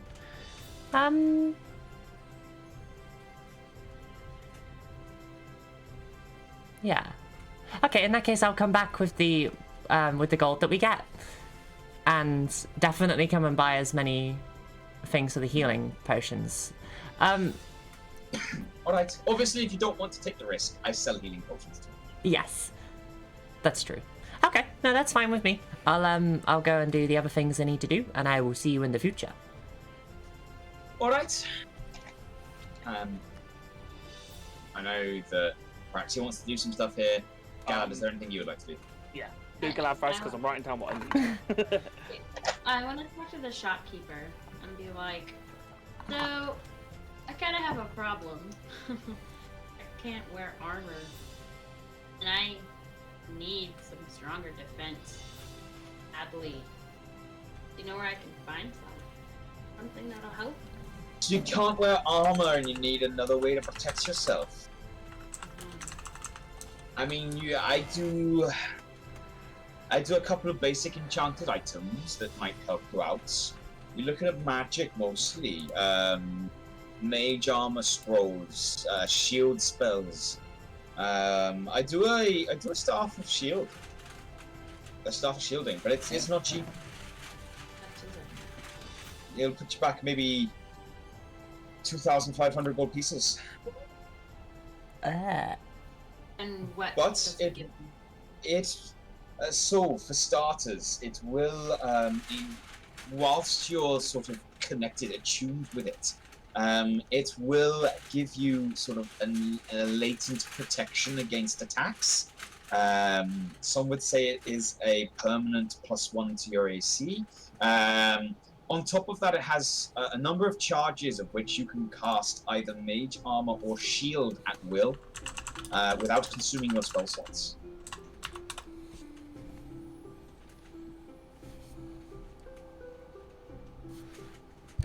Sorry, just double checking with the DM. Attuned, does that mean I have to be carrying it? You do have to. It has to be on your possession. But attuned does mean that you only ever get 3 attunement slots. You can attune and unattune to an item over a short rest. To be able to use the staff, it must be in your hand. It's a staff, Correct. so I can still use it for fighting. Correct. Alright, that's interesting. Don't have so quite that much. I'll keep it To in give mind. you the specifics, it is once attuned, you have a +1 to your AC. It has 10 charges, of which you can cast mage armor for 1 charge or shield for 2 charges. It does not take up any components or use any of your spell slots. The staff regains 1d6 +4 expended charges every dawn. if you expend the last charge on the staff, you roll a d20, and on a roll of a 1, the staff shatters. Okay, thank you. Alright. Anything else? No, I think that's all I got. Alright, you, sir? Oh, sorry, I've been taking my time. I'm actually in need of some pretty specific stuff. I'm not expecting to have all of it. I can probably get some of it from elsewhere, but at least I know my money would go into a shop that would benefit from it the most. So, Right. what I do need specifically is 10 rods of either amber, crystal, or glass. Preferably glass, because I know it's the cheaper option. A whole bunch of fur. Some spiders, some bat fur. I want to say bitumen. Yep. Like a file of it, because then I probably won't run out of that for a little while. Some bat fur, and some pitch or just a bit of coal. All right. So for reference, are any of these components required to cost a certain amount? It just says a drop. A drop Yeah, of bitumen and a spider. I will tell you that lightning bolt is just a bit of fur and a rod of amber glass or crystal. Cool. So long as the spell doesn't specify that it requires an item of a certain cost, you have this conversation. You list off your ingredients, and the elf from behind the counter says, "Would you like a cauldron to go with that?" Oh. Well, maybe it's like a helmet, maybe? Nah, I'm joking. Look, all us witches know is that you never wear your cauldron on your head. Who knows what could happen? You brew spells up in there. Yeah, but maybe it like give you like a little bit of protection on the inside because you don't know what's going on in there with all that, reactions going on. Maybe protection like via naivety. Be funny, okay. Let me have a look. I'm pretty certain I can rustle up what you need. Are you after like one set of everything or two? So specifically, I don't know if the glass rods smash or not. This is out of character. Do the glass rods get used? No, they don't get used. If the spell doesn't state that it destroys the object, it doesn't use it. Oh, I should need one of everything then. Well, if that's the case, then I don't need it. I'm here and buying stuff. Alright, I can sell you a component pouch which has a vast list of materials for your reference. The component pouch will give you every material you need unless the material has a cost or states it's destroyed in the spell. Okay. For 25 gold, you can have a nicely packed component pouch is what I personally use. Sounds perfect, yeah. Go for it. Alright, let me start gathering it together. They take quite a small pouch, maybe this big. And they start sort of gathering bits and pieces together. You see lots of random stuff going in there. At some point, they're putting in some like leaves in small pouches. They're putting in a couple of different rods in there. There's a part where you see them sort of peeling off a bit of white flaky matter. The back one was the worst, I swear. And they just sort of pop it in. There's a lot of random stuff that goes in there,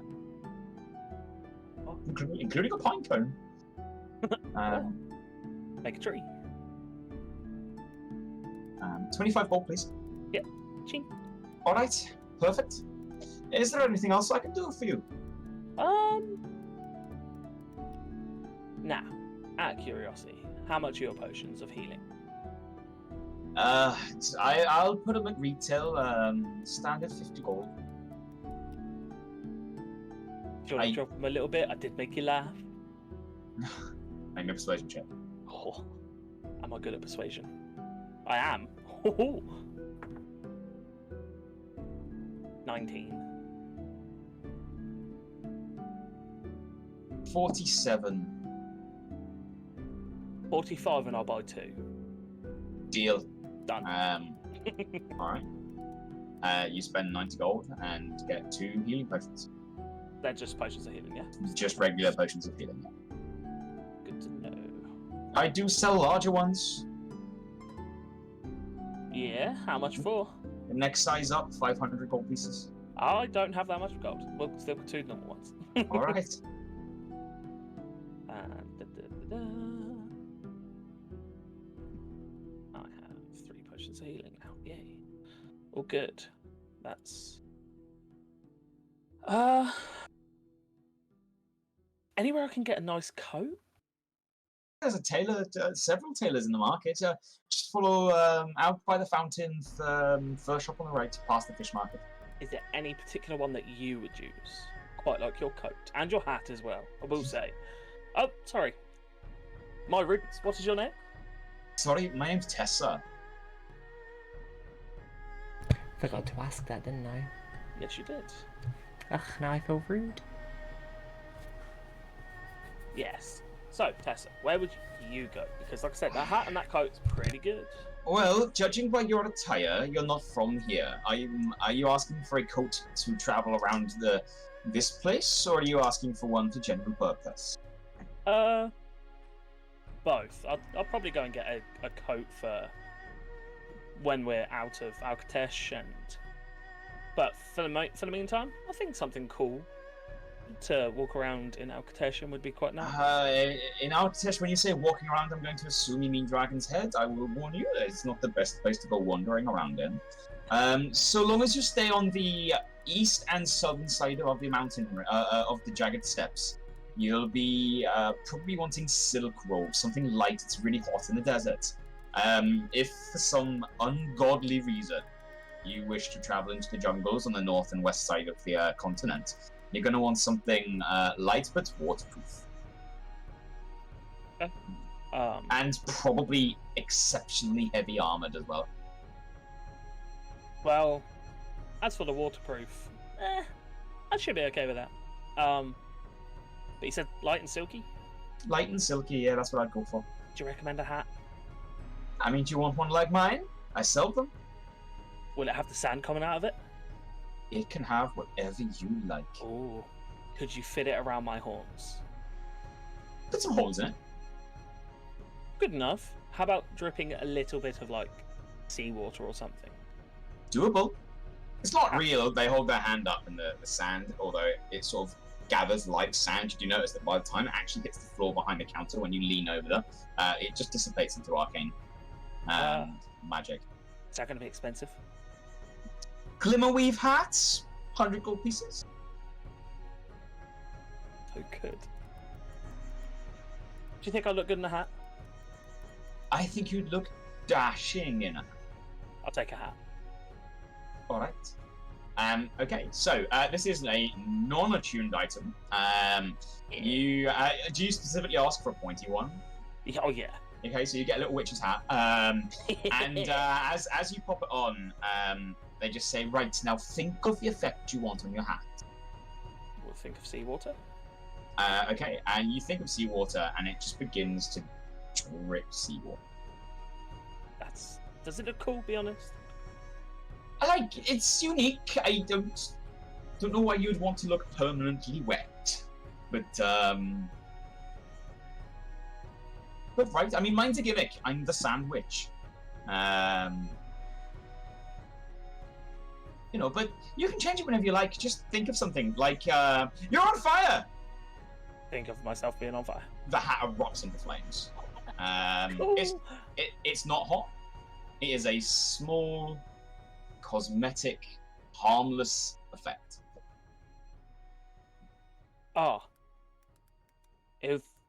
Think about like the grassy fields from back when he was at home, and see if it will like shine all the grass and stuff off the edge.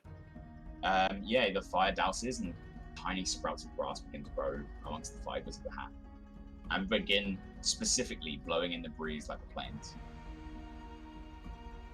Thank you. I appreciate this by much more than you think I do. You say a witch's hat? Or is it a glimmer hat? It is a glimmer weave. Let me just double check.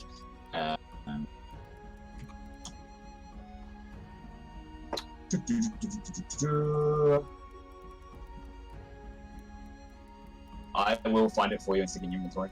Okay, thank you. After the session, I'm just send me like a list of what I need to add into my component pouch because it's empty at the moment. Okay, so your component pouch is stocked with, when I say all the supplies, sorry, not Glimmer Weave, Glamour Weave. Glamour. You'll find it under the magic items section. It is a wondrous item. Yeah, I got it. So, just to let you know, it is an uncommon item. Whenever you make a performance or persuasion check, you can roll a d4 and add it to the check. Okay, that was completely unintentional. That's pretty neat. It is once a day. Okay, so that's for the additional d4. Yeah.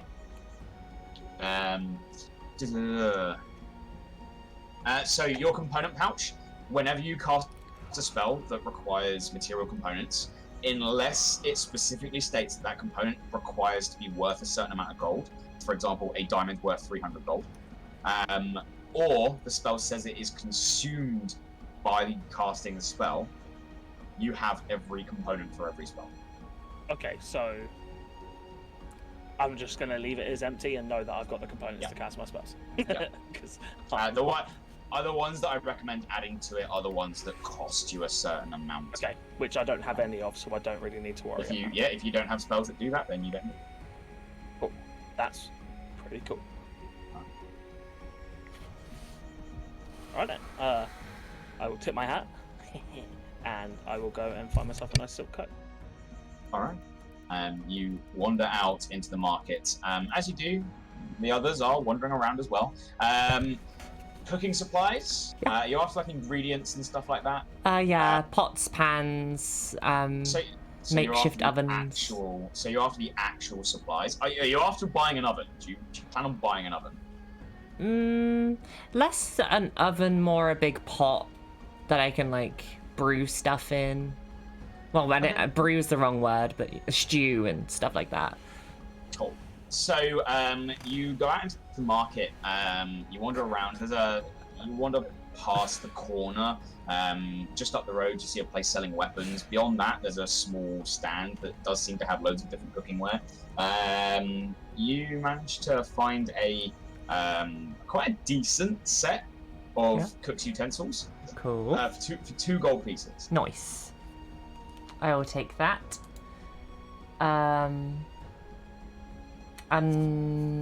So cook's utensils, probably a frying pan.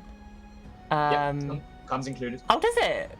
Yep. Sweet. So, with the cook's utensils, you managed to get like a bunch of tools, a couple of pots and pans. Nothing like really big. You don't buy an entire oven. But you've got a couple of pans, a couple of pots, a wok. Okay. You've got quite a lot that you use for cooking. Sweet. Okay, now I'm gonna go find a shit ton of herbs and something to preserve things in. Is this herbs for cooking, or is this herbs for alchemical means? Oh, no, cooking. For cooking. Yeah. Okay, going back to the main square of the market, how much money would you like to spend? You can find almost all of it here in Alcatesh. You've noticed that this is a major market town, and the entire place runs on money. Okay. I mean, I have 16 gold. I basically need to get everything that I can to have the basics for cooking. So if we picked up ingredients, I could whip up something using these herbs so it would taste good. Awesome. So you're looking for preservatives and spices and you're looking for preservatives and additives that you can keep forever. All right, cool. I mean, you could spend 10 gold and have enough for months. 10 gold then. Yeah, cool. Yeah, and then you do notice that a lot of the herbs you're getting out here are very much desert or Arabic-based herbs. There's a lot of spice, a lot of heat in this place. You're not really getting things like mint, stuff you'd find in colder climates. But you are getting some. This is a major port town. Cool. I'll leave it to you as to what you get. With the rest of my money, which is literally just 6 gold. I'm gonna buy an assortment of fish and yeah, like a mixture of seafood, like prawns, mussels, like that kind of thing. For 6 gold, you reckon? And some vegetables as well. Okay, using with all of it added together, using the additives and your cook's equipment, so long as you did a successful cooking check, you reckon you've got enough for either 5 basic meals for your entire party or 2 lavish meals for your entire party. Okay, that's pretty good to know. Cool. Is that per person? For your entire party. Okay, so 5 pretty okay things, 2 pretty good things. Pretty decent meals, yeah, okay, for cool. the whole group. That's fine. Okay. As I assume you're probably not going to cook for just yourself. No. That would be mean. Cool, okay. And I'll take all that back and set it up in Krish. You get to Krish, you realise you have no oven, no means of starting a fire, no stove, no... Does that not come with the cook's utensils? No, you've got the utensils, the pots, the pans, the bits, but none. You haven't paid money to get a kitchen installed on Krish.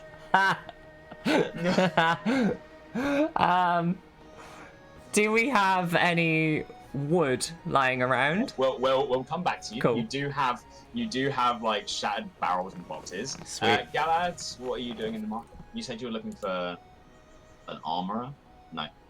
No, not anymore. I thought it'd be better to ask the sandwich. Yep. As someone that's not proficient in wearing armor, you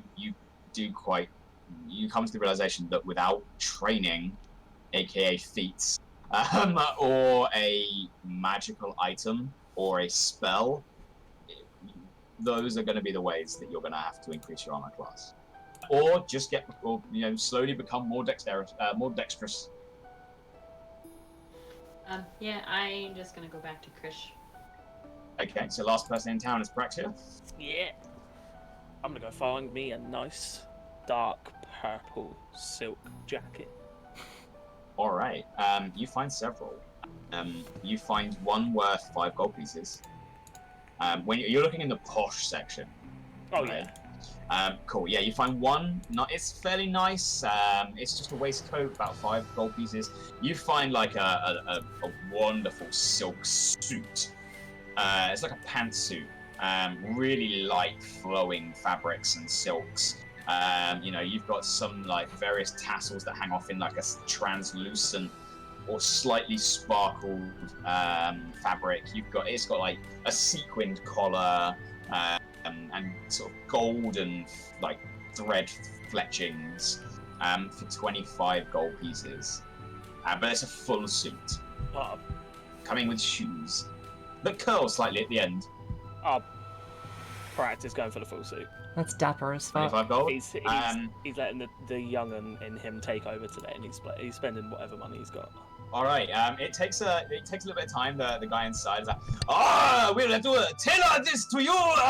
As he just starts going to town. About 20 minutes later, it's pulled in, re-sewn and fitted to your body. You have fine clothes of Alcatesh. Okay. I will do something about that in a minute. One second, let me write that down so I don't forget. And the last thing I'm going to do is I'm going to go to a bakery. Yep, you find one in the corner. Yep. They sell these weird, round, flat dough with cheese and vegetables and meats on them. They don't look familiar, do they? Roll me a history check.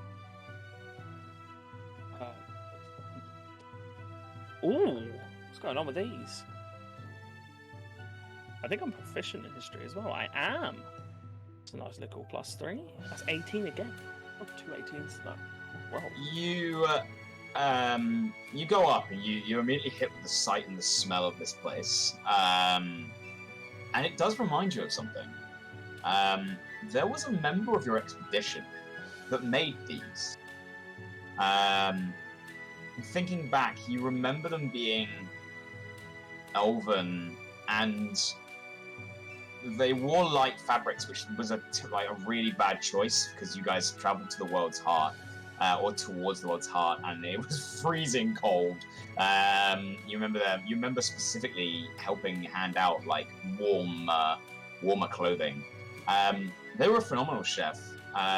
They were a great support to your group. They were really good with a bow. You specifically remember them being elven, with fur covering their back.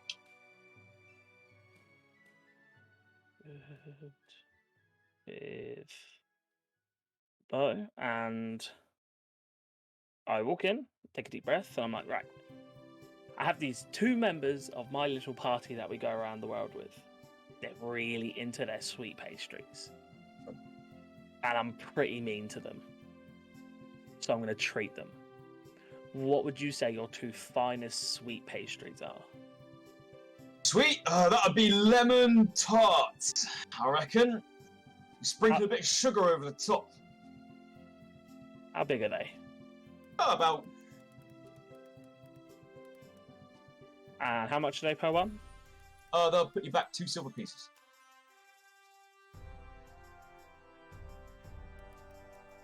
I'll take 2. Alright. So 4 silver, yeah? Yep. That's platinum. That's a lot of pastries. Yep. And then I will make my way back to Krish. You all return to Krish. You all gather up. Waiting a little bit longer. Your trip into town didn't take too long. I will hand the pastries over to Blacks and Bellflower. You do find them. After a while, they're sort of like knocked out and well into a middle of a food coma. Like Bellflower is just laying in half of a cheese pizza. She's just in a out cheese cold. coma. They look like they've been well fed. Sort of Flax looks up.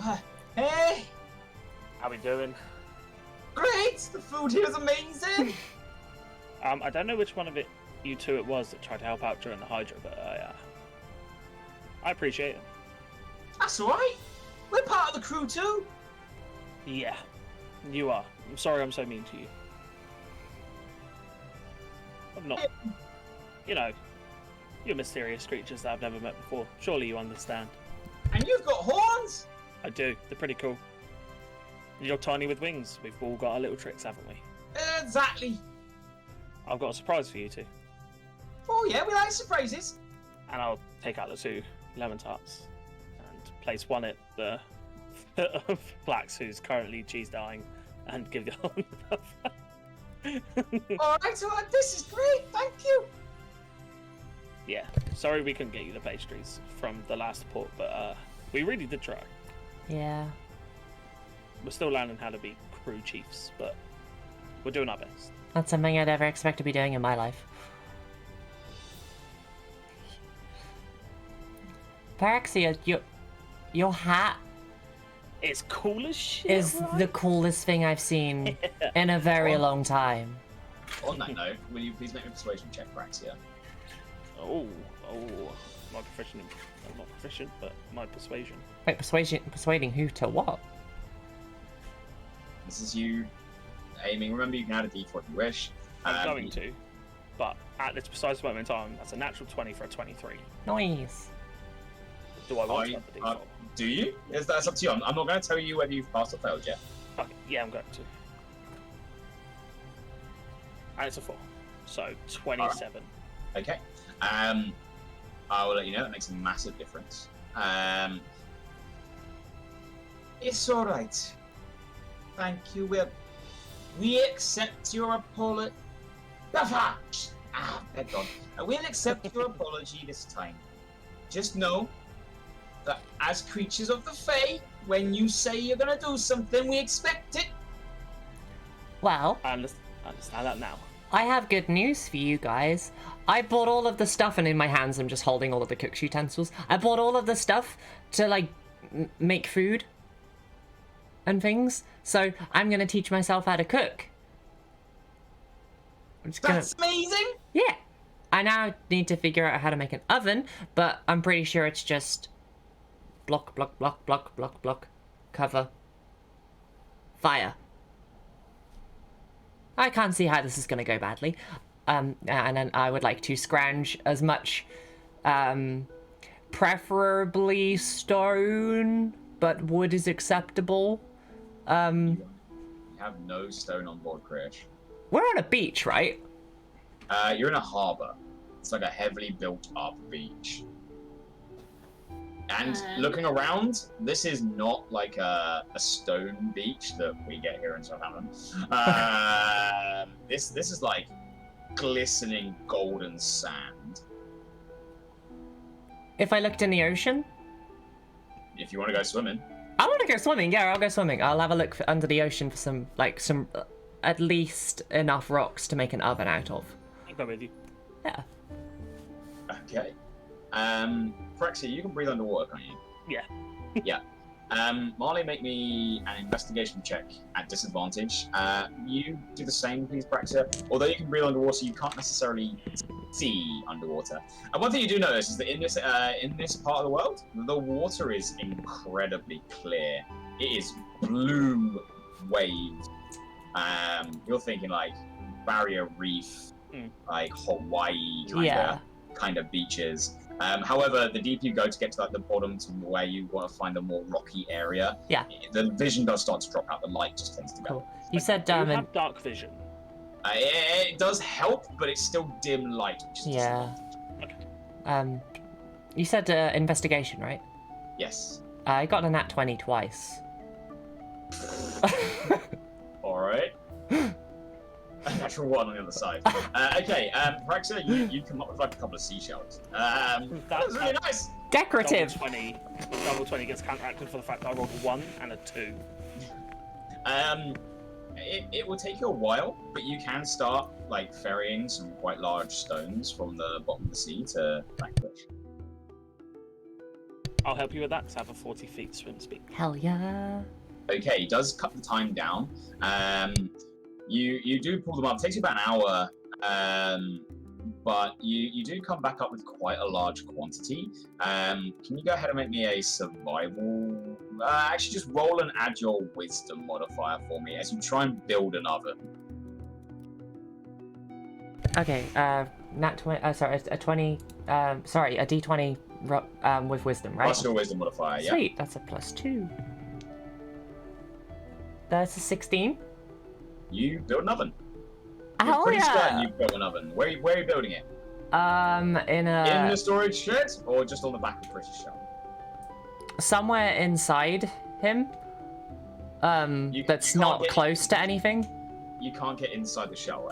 Oh no, not inside the shell. Like in our quarters, in our area. In the corner of your little storage. Yeah. Shed. All right. You take up some of your storage room by building an oven. Okay. Hell yeah. And then I'm gonna start cooking. All right. Are you proficient in cook's tools? Nope. Roll me a d20. Add your wisdom. 17. 17. So, as you guys continue your day, at this point, mostly just relaxing. Mamba, you're a little bit on edge. You're staring at Feng a lot. Making sure that every time he goes near that chest, he's not opening it. The rest of you are quite concerned to see a king cobra, like, slithering around the box. Let's have a look. You got 17. Yeah, sorry. All right.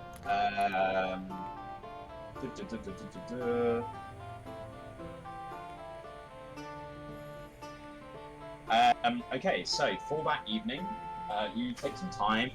Are you cooking up a mediocre or a lavish meal? Mediocre. Gonna go for some kind of spicy grilled fish with like a little vegetable medley as a side. Okay. You cook up quite a nice bit. With that cook's check. You do take up one of your 5 days of mediocre meals, and everyone does eat rather well. You managed to also use some of like the excess bits to cook up a soup to the side. You managed to try your best to bake some bread in your new oven. Yeah. It does work. Hell yeah. You do notice that it is charring the top of Krish's shell a little bit, but when you get in there a couple of hours later, you sort of wipe your finger and it's just charcoal. The shell's not affected by it. With that, and with the persuasion check from Paraxia and the gifts from earlier, your crew morale is back to 1 now. The crew morale is +1. We did good. On top of that, let's see how Jimmy and Triss did and mark it. Okay, so Jimmy and Triss come wandering back just as the sun's starting to lower. Jimmy, I told you, just keep your mouth shut next time. It's my fault he had a big giant toe. And they wander back with a bit of an argument. Oh no. Right. Do you want the good news or the bad news? Bad news. What'd you Both. do? Right, so, good news. Wait, you want the bad news first? Right, Yeah. Bad news. Jimmy can't sell for shit. And he might have upset someone in port. Okay. In fact, yeah, he really did upset someone in port. The weapons merchant, big Morok-looking guy, kind of threatened that the next time he sees us, he's gonna break his legs. Nice. But we went to a different market stall. Good news, I can sell you start your products. You bought 100 gold's worth of black powder. Yeah. Pretty sought after here. We sold it for 370 gold pieces. That's pretty good. I think that's really good. It's almost like Yeah. I've got a natural 20 on my persuasion roll. But yeah, we've made an enemy in port. Okay. Well, we can always apologize. We go talk to him. He sort of looks at Jimmy. Jimmy looks down What did at the you floor. do? Did you like insult his mother or something? His mother, that would have been a great one. Yeah, nah. Wow. Look, I said it was really nice to see a mother and son business, and it wasn't his mother. What was it? And it kind of went downhill from there. It was his wife. Oh, it Jesus. kind of went downhill from there. Yeah. Looks like me and you are going to have to go have a walk and see if we can apologise. I don't think it's worth it. He seemed really angry. I mean, so yes, your crew have made a It's the merchant. yeah, they've made an enemy of someone in the town. However, you did get a 3 and a bit times investment back on your black powder. cool. Good. It's worth it, see? And I tap Yeah. on the back. As you guys get ready, as the sun begins to lower, you get ready to head out towards this meeting point. We're gonna go ahead and take a break. Good idea. We've sailed past 9 o'clock, so we'll take a bit of a longer break. We'll take 8 minutes. We'll come back at 10 to. That's cool. Just so everyone can food, water, relieve. Yes. So if we're all ready, we're all returned. Totally. The sun begins to drop. You do look up as in this land, the sky begins to sort of shift from that glorious, wonderful blue to a deep purple, flecked with luminous oranges as the sun begins to settle down. You look out beyond the city and you can see the mirage of heat rising from the sand still, more prevalent in the failing light.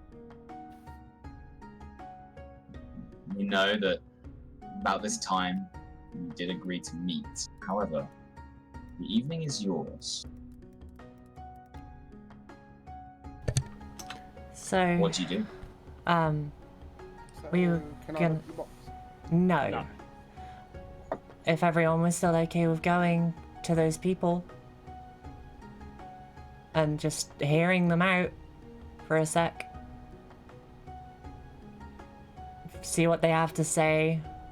I'm probably not going to change my mind, unfortunately, but I'm down to listen. It's less of a mind-changing thing and more of a understanding the spectrum of the situation kind of thing. I've given it a lot of thought, and I just want to understand the scope of what's happening. Okay, but if they don't give us any information, fuck them.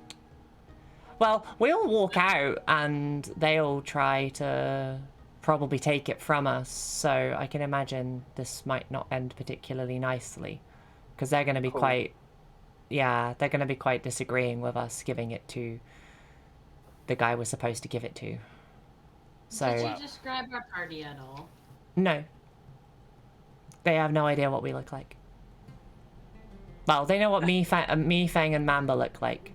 Well, yeah, probably Mamba, but... They're going to be in a shock when I show up. Sorry, Paraxia?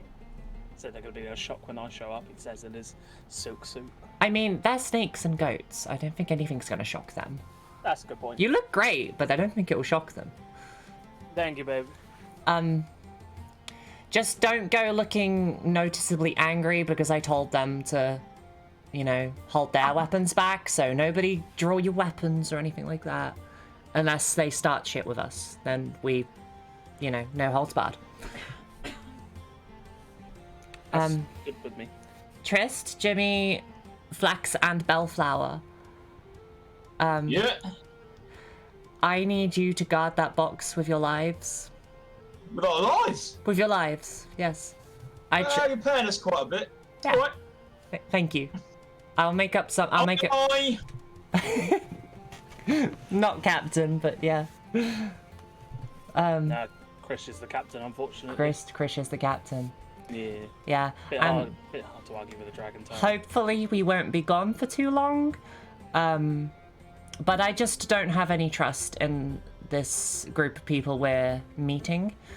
So if anything does happen, send one of the pixies to us.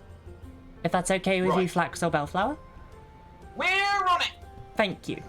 There'll be a pastry in it for you as soon as I learn how to make it.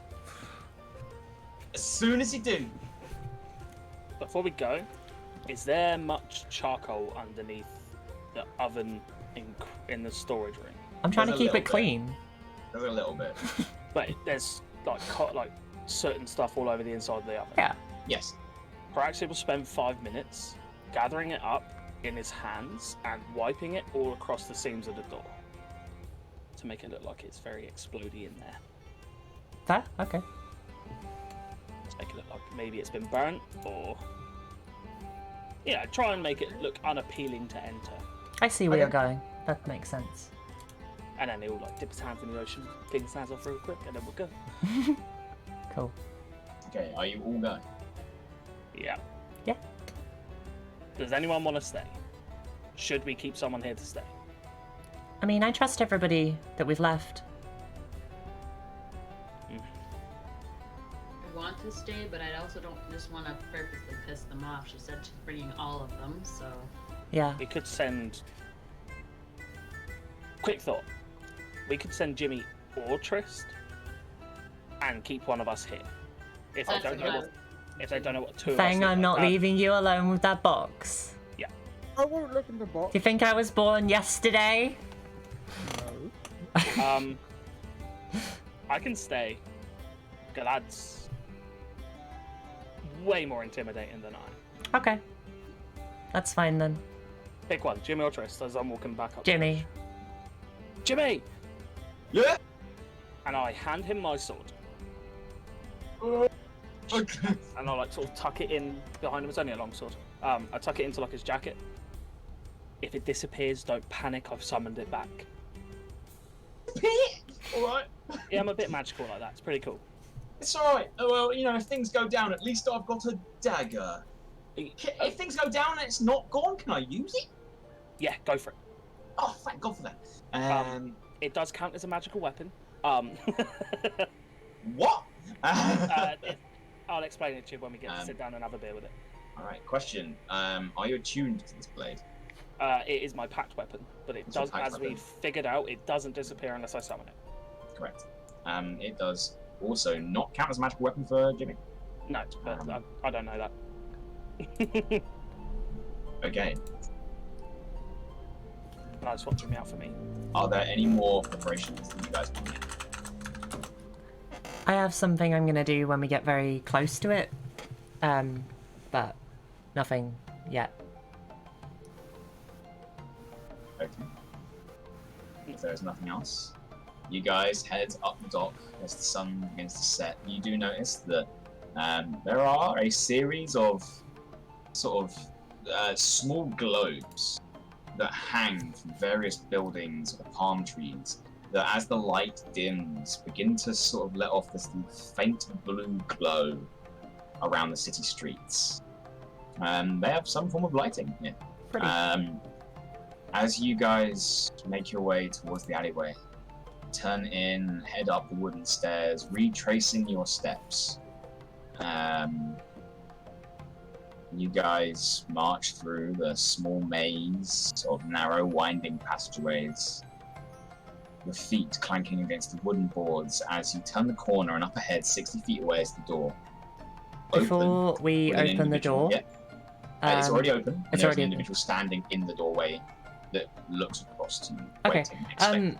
The spell Shield of Faith. If I cast it on another person, does it do anything? Visually, Yeah.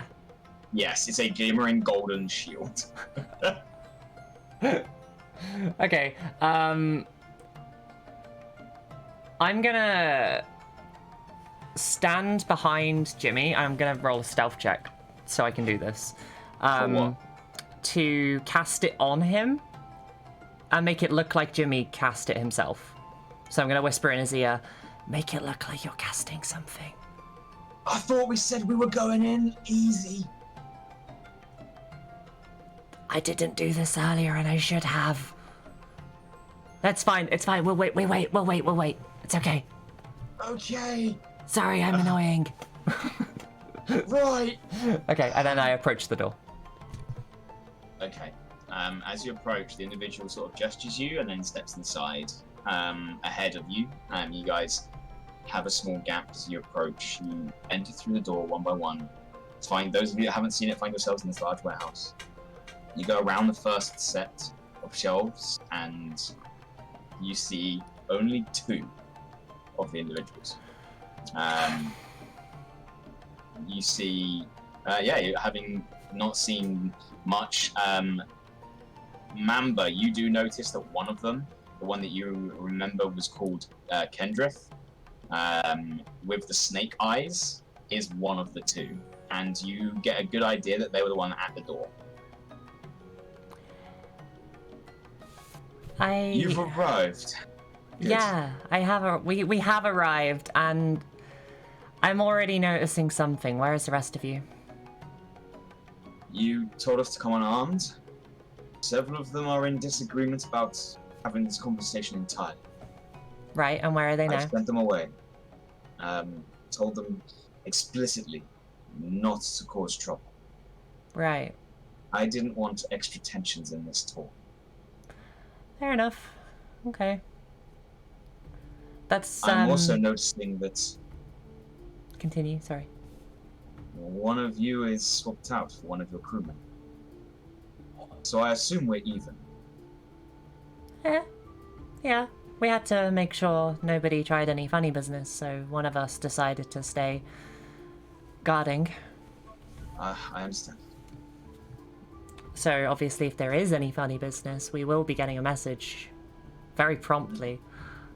You won't get it from me or my... Good. Okay. Well, the reason I decided to do this talk, well, I had a conversation with everybody, and we all came to a decision. And we want to hear more of your side of the story. Why is this important to you? Why is this so important to you? You were scouting the docks for hours. Weeks, actually. Weeks? That's really important then. Please divulge us this information. Look, you are carrying a weapon. A weapon that, on its own, does nothing. It will tip the balance of war in favor for the Empire here. But if combined with weapons from the other side, will cause much more danger. This is got the this has the potential to bring about demons to our world. Demons. Demons. Do we know the name of a specific demon? There are many. Does the name Negoth mean anything to you? Negoth. He sort of looks across to Kendrith. They both sort of shake their heads and no. Okay, so different demons. Interesting. And why would the Empire want to bring about demons? What? They don't. So they don't know that it does this? This weapon enhances the Empire. It will affect their battle line, and the greed of warring nations will draw it towards the weapon on the other side. If these weapons collide, there's little we can do after that. Right. The Grey Lands return. Does anybody know what the Grey Lands are? I know, right? You all saw in the chamber of Negoth when starlight met sunlight and the room went grey. Oh, that shit. If this is what they're talking about, Yeah. then Feng, you would know that the Beast Clans of Her did in the great ancestors fought when the world was grey. They were the first humans, first mortal races to be born on the world, and it was run by demons. It was a wasteland of demonic, colourless matter. As a Springwood elf, Galad, you would know that the Guardian Wars that brought the 5 great spirit trees to the world and brought colour with it were against colourless demons in a world of grey.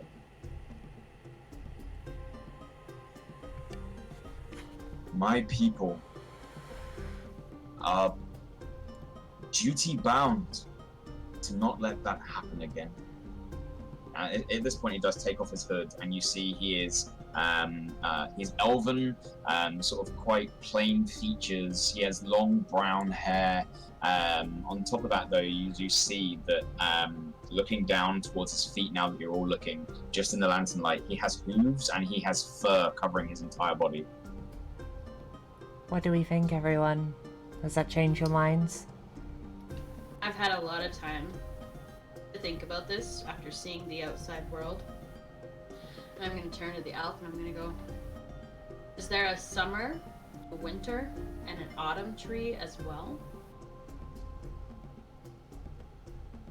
And are you from, I'm assuming given the heat around here, it'd be summer. No. We're not wood elves. We're wildlings. Our homes, our burrows are underground.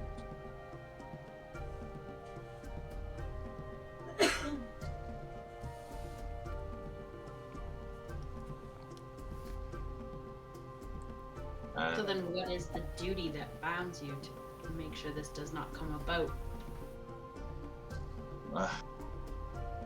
We came through at the same time as the Guardian trees. Our people back then.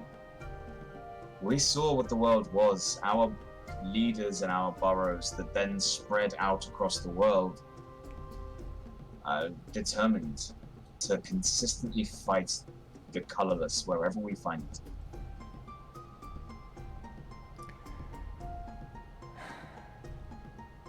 I don't think... I'm gonna turn to everybody and try to say it in a hushed voice. I don't think this is something we should be doing.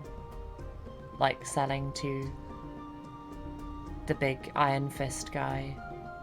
Like, he at the very least needs to know what he's doing. Because if he doesn't have a clue that he's going to bring about demons, he probably just thinks it's this cool weapon that makes him super powerful.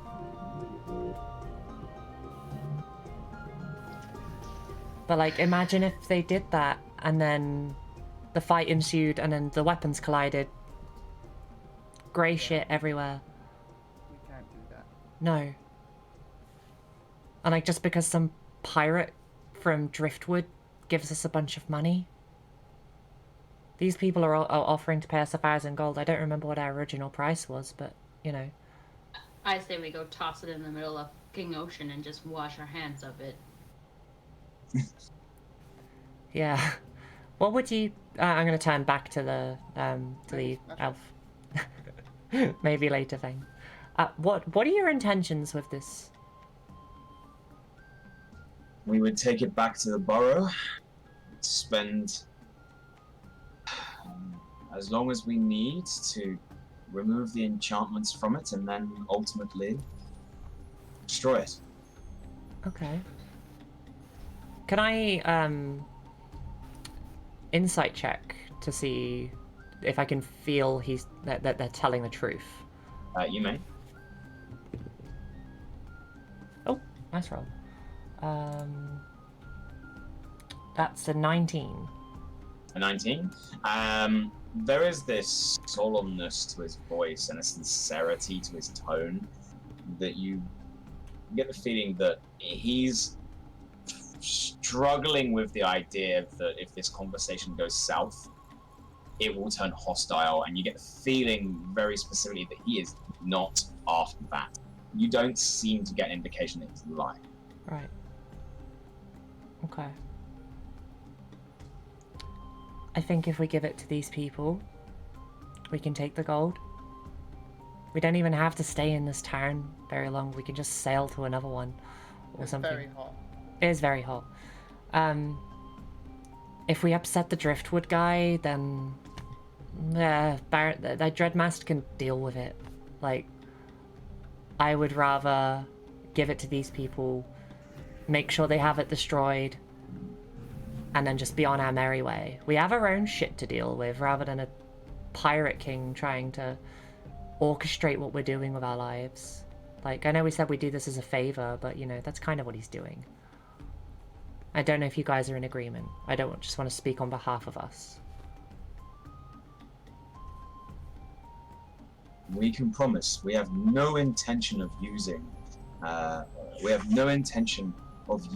Autumn Star. You know, if you did, I mean, if you did use it when we found out, then obviously, you know, you'd have to answer to us. And that's not good. What? The autumn what? Autumn Star. The Autumn Star. Do you know what it looks like? It is an engine with a powerful crystal inside. It was designed and created a long time ago and lost somewhere down on Dragon's Tail. Yeah, that makes Where's the sense. other- You said there's two, right? There is two. Where's the other one? The other one my people have yet to find.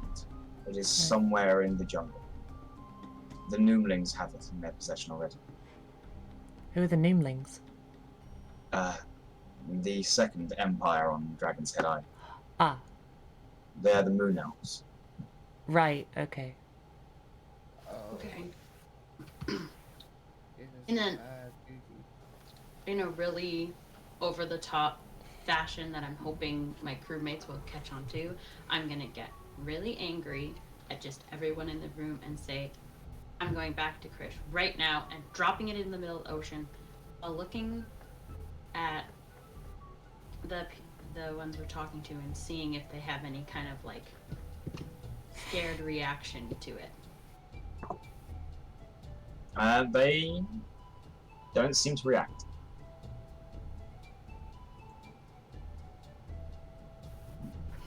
Okay, you go do that then, Galad.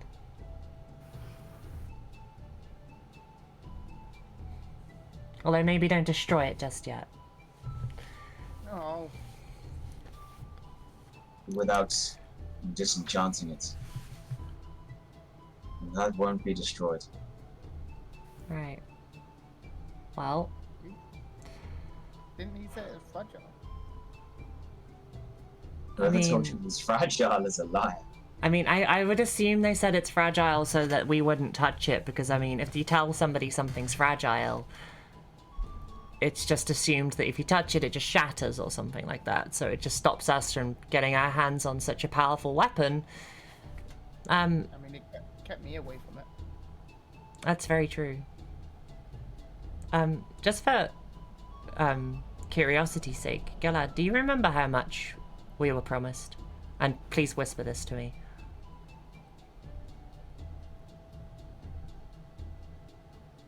Damn it. Paraxia knows, but I can't ask him. Bring it with you. Fuck. Okay, I think I'm quite content in saying that we all disagree with selling it to Iron Fist.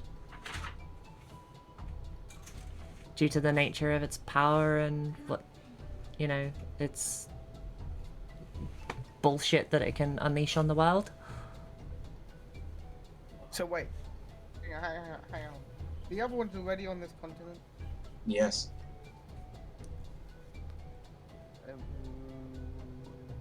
Would it not be better if we took it away? I mean, if my people can remove the enchantment and destroy it, it will be gone. It will be returned to the old stone it once was.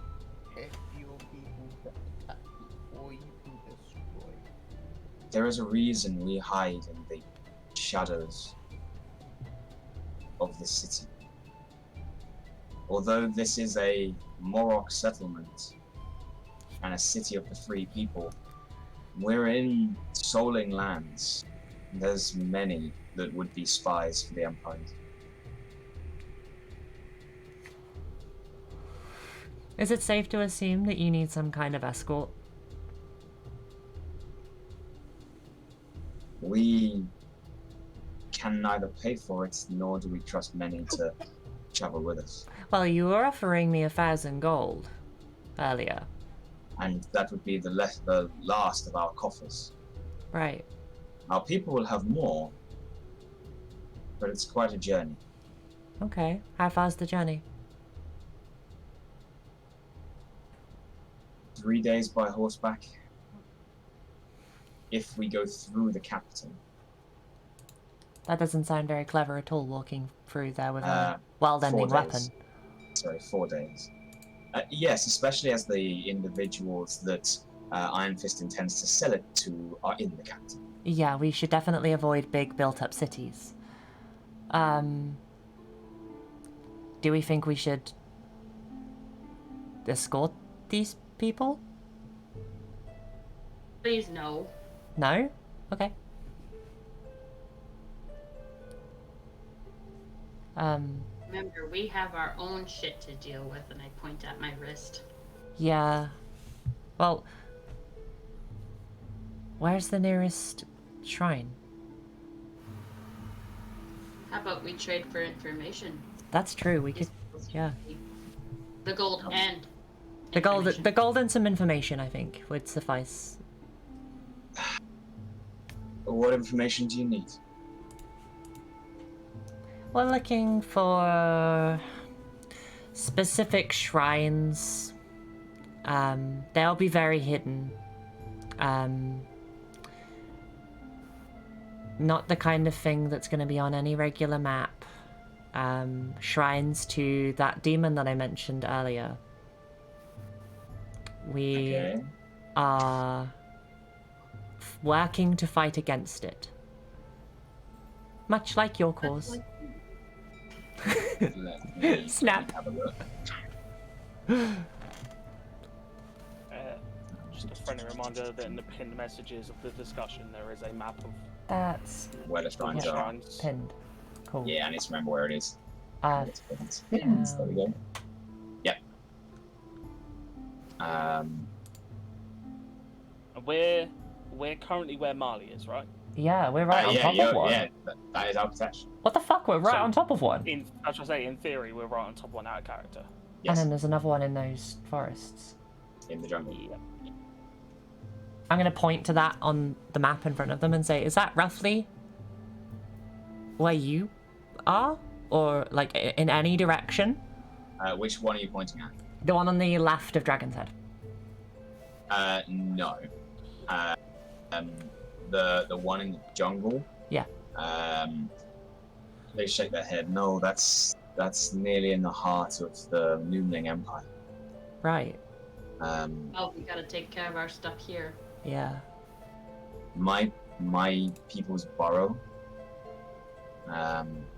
Now that is, and they point at the ruined city marker that's southeast of the large town.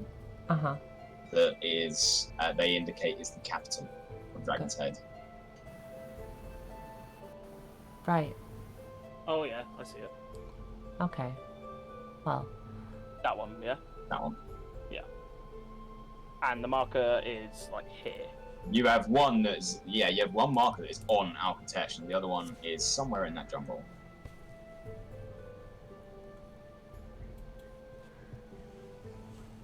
cool. Okay. We barely made it in time last time. Yeah. We can't really afford a detour that far away. Yeah, I agree.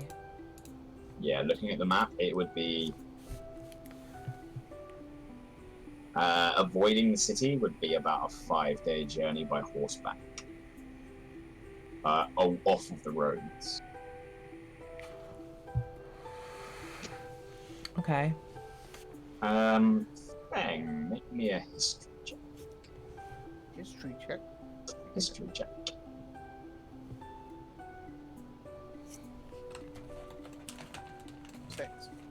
Six. Nothing comes to mind. Mamba, you've been really quiet. Is there anything you'd like to do also? Mamba's got a mean face on in the background. Like, The scary muscle. yeah. So, I mean, we have our business here, so we probably can't escort you. Can you guarantee your safety? No one can guarantee their safety in the desert. One thing we can Right. promise, though, my people don't have wealth. But we do have tools that might be useful to people like you. Okay. Weapons and armor, trinkets.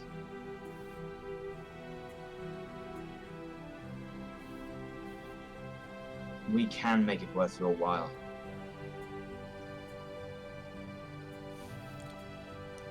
I mean, I've been a resounding yes, give this thing over to these guys since I had the conversation earlier, but you guys also need to say yes too. And I guess we're kind of voting for Paraxia. We can give you time if you need to have a full conversation. We can pay you up front, and we do not require you to escort us as part of this payment. However, we can promise reward Okay. Well, I think our business is done today. I like to think that... Jimmy, what do you think? You're gonna act as Paraxia here. I mean, what I mean is, I agree. With us? Yeah. Yeah? Yeah? Alright. I don't agree? No, you agree. Yeah, I agree. Yeah. Okay. Well, if it's okay with you, then we will take that payment and start some kind of preparation for very discreetly getting rid of it. Because we're in a big harbor. Let's be real. To be fair, we don't know who's supposed to be receiving it, so if you could send some people and just pretend like you're taking it to the right person, Yeah. we'll pretend we know nothing. Yeah. As far as we're concerned, the right people met us and took it to the right person. Alright. We'll collect it if you're okay with it.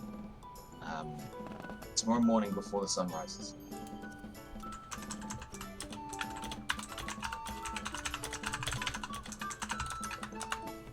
Sorry, got a raid. How do I say it? Tis Yawan. That's a cute name. Hi. How are you? Yes. Collect it tomorrow morning before sunrise.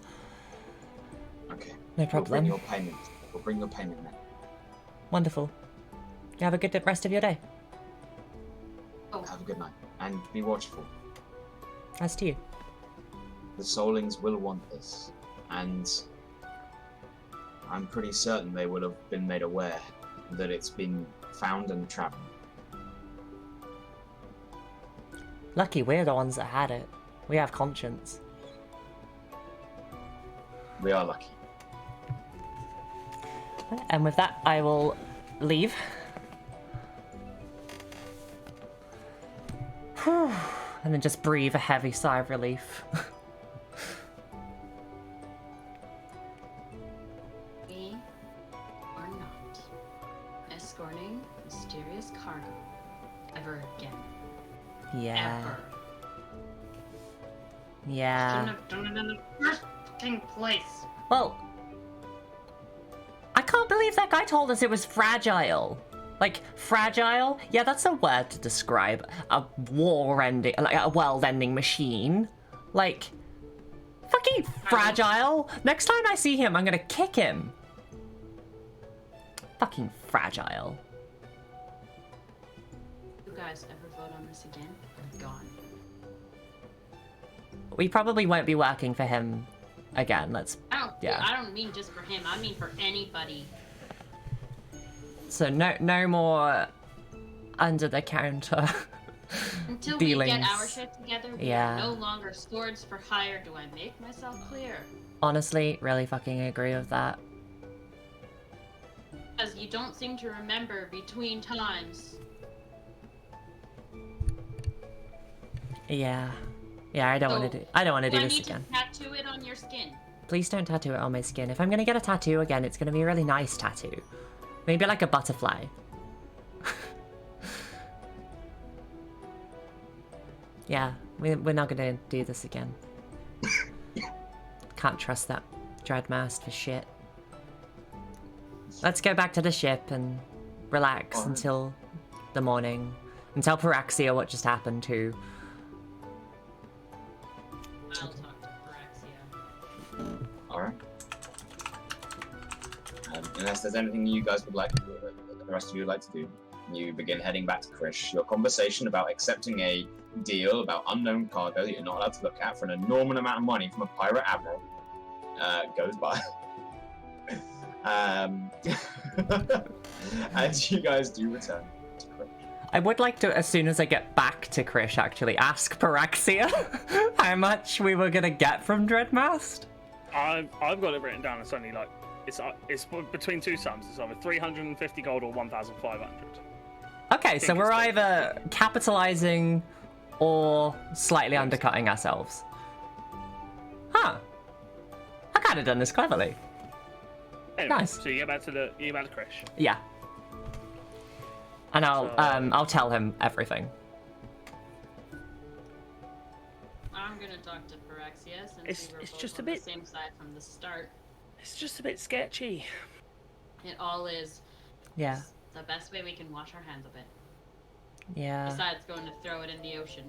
Well, they've told us that's not helpful. I will flat out like blank everyone. I'm gonna detect magic, but I'm actually willingly gonna look at the object inside the box. You're gonna open the box? No, I'm just gonna use detect magic. You cast detect magic, and there is just a vast, vibrant blur of intense magical energy in that crate. It has no shape. It's like an aura that is flooding from it. I mean, they said it could literally bring about the whole world of grey thing. But only when it's in contact with the other one. Sorry, Feng? I want to keep it. We can't keep it. If we keep it, somebody will try and steal it from us, and we're already walking targets. Still are. Yeah, exactly. We still are. I'm a glowing fucking lantern. Sketchy group of, you said wildlings? Yeah. Fuck is a wildling? Do I know what a wildling is? Let me know the history check. Can I join that, actually? Because I feel like I should at least know what a wildling is. You may. Cool. 14. Oh, actually. I'm looking at the wrong stat. No, I'm not looking at the wrong stat. It is a +3. Oh. 17. 14. 14? Yeah. You know of several types of elves. You yourself, as an Eladrin, remember that you were one of the last elven races to leave the wildlands and come to Valorian as a race. You know that wood elves and wildlings were the first. Afterwards came the soulings and gnomelings, sun and moon elves, that settled on Dragon's Head and grew in their understanding. Natural sort of tensions rose, and the war was sparked in the continent. Paraxia, you know this. You also know that incredible cook from your expedition was a gnomeling, a wildling, sorry. And from as you start recalling the missing gaps in your memory from that expedition, you know that they live in vast underground cities. They have a natural ability to speak with plants and flora, and are quite distinguishable by the fact they have animalistic mutations that enhance the performance of their individuals. You happen to know that the fur that covered the wildlings back in your expedition made them resistant to cold damage. Pretty neat. From the explanation you get of the others, you know that it can range from anything from being able to float to being able to sense via heat, run faster, or be tougher. That's so cool. Huh. Oh, do you know what? Fuck it. Do what you want. In the end, I've only met this pirate captain once, and if I have to cut his head off, I have to cut his head off. We can just avoid that city for however long. We don't need to be even on that continent for a long time. So, like, if he's gonna be mad at us, then whatever. Like, join the long line of people who are mad at us. I'm not escorting them, though. That's fine. We have bigger things to attend. Yeah. Talking about it, have you looked at this map recently? Yes, I have. I didn't realize we were so close. So, we could be sat on top of it. Which is quite concerning. It looks like it's on land. Does it look like it's on land? According to the map, it does. Yeah. So, you know, what, is it like dead of night or is it just like the afternoon, like late afternoon? It's coming towards midnight. Okay. I think I've got a person I can ask in the morning. Okay. Maybe. I didn't know you knew people here. Well, you make a certain witch laugh, you might be able to get information out of them. That sandwich lady was nice. Yeah. What was her name She wants again? to date her, doesn't she? Hmm? What was her name? She wants to date her. Tessa. Tessa. That's a cute Yeah. name. Yeah. Cute name for a cute elf. Yeah. You're gonna go show her your new threads, are ya? Absolutely. Look at this hat. Paraxia is cool on as shit. the pull. Oh my god. He does look pretty swish right now. Love that for you. Right. I'm getting some sleep. I've Yeah. got too much brain hurt. Good night.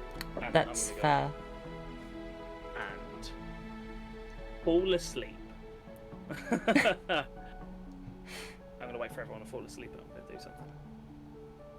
Okay. I was gonna wait till everyone fell asleep. Fine, but Marley and I are gonna probably do our usual take turns sleeping. Exactly. We sleep for like 4 hours. You guys got 4 hours to be spooky. I'm too riled up, so Marley, you go. Fair. Alright. So, is that everyone heading to sleep? Alright. No. So, starting out, in that case, Gala, could you please roll a perception check? You don't have any lights on Krish, so at disadvantage. Do we have those lights around the outside the shop? Yeah, but I happen to know that the people that are going to be trying to do sneaky shit are in the middle of the shell. So,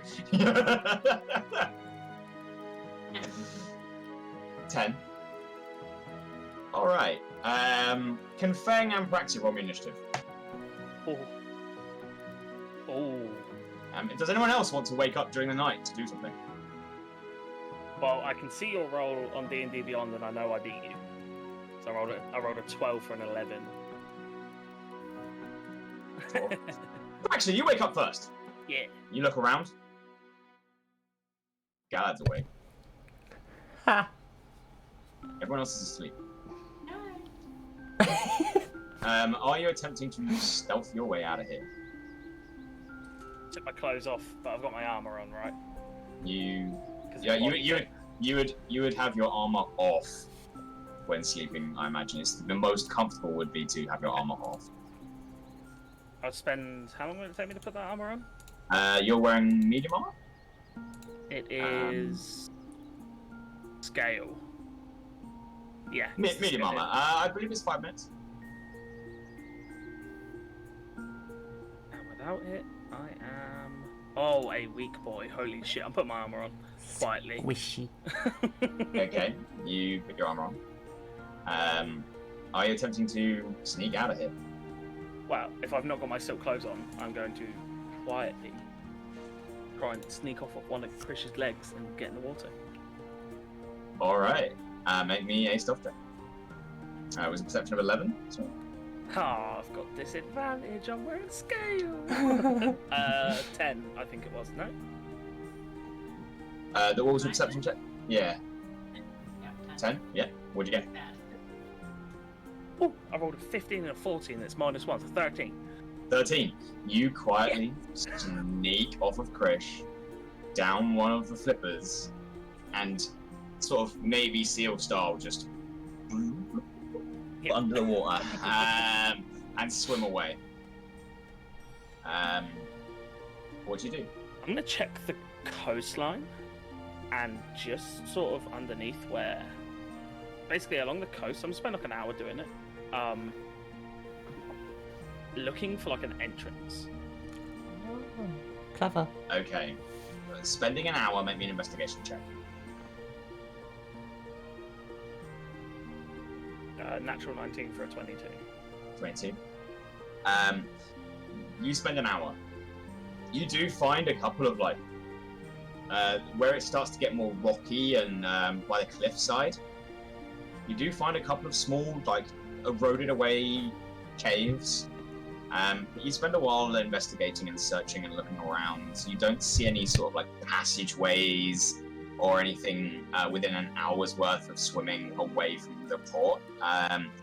You don't find any sewer grates, nothing. You do at one point come across like a small rowboat that is just wrecked and sunk to the bottom. Can you go ahead and make me a stealth check as you're swimming through the water? Oh, that's disadvantage. Fuck. It is not a disadvantage because the sound of your scales is deafened underwater. Ooh. 15. 15? Yeah. At one point, you swim sort of around some coral beds, and you sort of start going into a cave, and you feel this presence swim right by you. You look over your shoulder, just in time to see a great white shark swimming up the bay, right past you. Doesn't seem to notice you. You wait there. Being able to breathe underwater, you can wait for as long as you like. It takes you another 10 minutes to make sure it's clear. Do you wish to continue? Spend an hour, nothing. Spend another half hour having a butcher's. I'll go out a little bit further, and once I realise that there's probably no entrances this far out, I'm going to go back. With an hour and a half away, you don't find anything aside from natural erosion and underwater sort of mini cabins. You know, you find a moray eel in one of them, waiting there, his mouth open. But that is it. You return. Again, you swim by your friend there. This shadow just looms past you, vanishing off. I thought you were on about Galad, not the shark. No. Shark friend! You quietly begin to return to Krish. Can you make me another stealth check as you try and get back? Yeah, go on then. I was. Do I? No. Gala can make me no, because you get one roll for your entire watch. So, It's a 10. you do manage to sneak by. Oh. Gee, only just. That was a disadvantage, yeah. Oh no, it wasn't. Because now you're out of the water at this point. It's a natural 20 on the second one. Okay, yeah, right. So you're okay. You do just sneak back as you sort of lay down, take your wet clothes off, your wet armor off, and just lay it to the side. You're immediately like, oh shit! As guy comes to wake up Marle. Marle, you get up. You get ready for your watch. Can you make me a perception check, please? At disadvantage with the low light. Okay. Perception, yes? Yep. Sweet. That is 16. Bang! You wake up. Yeah, something's a bit odd. Like, you're sleeping next to Paraxia and your foot's wet. But he's asleep. You look around and you quietly lift your head. And you see Marle awake.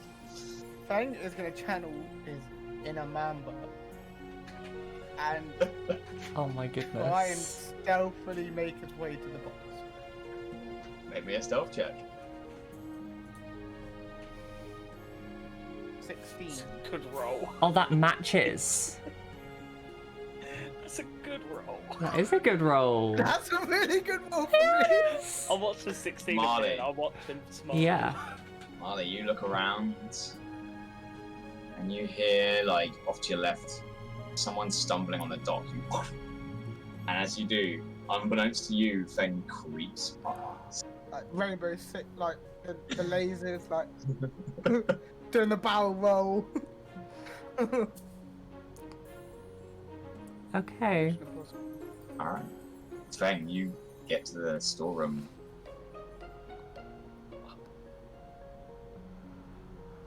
Oh, you're such an idiot. Do I do this stealthily, or do I just rip open the box and be like, I've looked now, you can't stop? What do you want to do? I'm gonna try stealthily. Alright. So, can you please make me a sleight of hand check as you try and like claws under the lid. 9.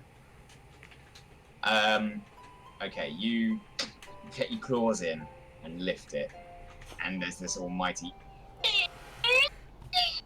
I definitely hear that, don't I? But you immediately hear it. I'm gonna bolt to the room. You bolt to the room in time to see Feng looking down at this rather ornate crystal that is embedded in some kind of copper machine.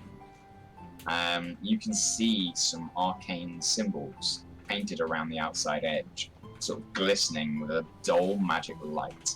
Interestingly, this crystal looks flawed, as if at one point this used to be a round, perfect gem and has been shattered in half.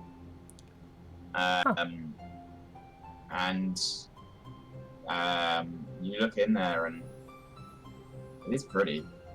It's confusing. It doesn't look like any weapon you've ever seen. Well, But it's there. we've It's a seen it. thing. And then Marley comes flying around the corner. Yeah, Shut the lid. You saw it. You immediately saw it. yeah. Feng, open it back up. If you've seen it, I'm seeing it. But I had to sneak to see it. Yeah, well, you weren't very sneaky, were you? I got here. You did get here, and I applaud you for that. But come on, show me. Don't touch it, but show me.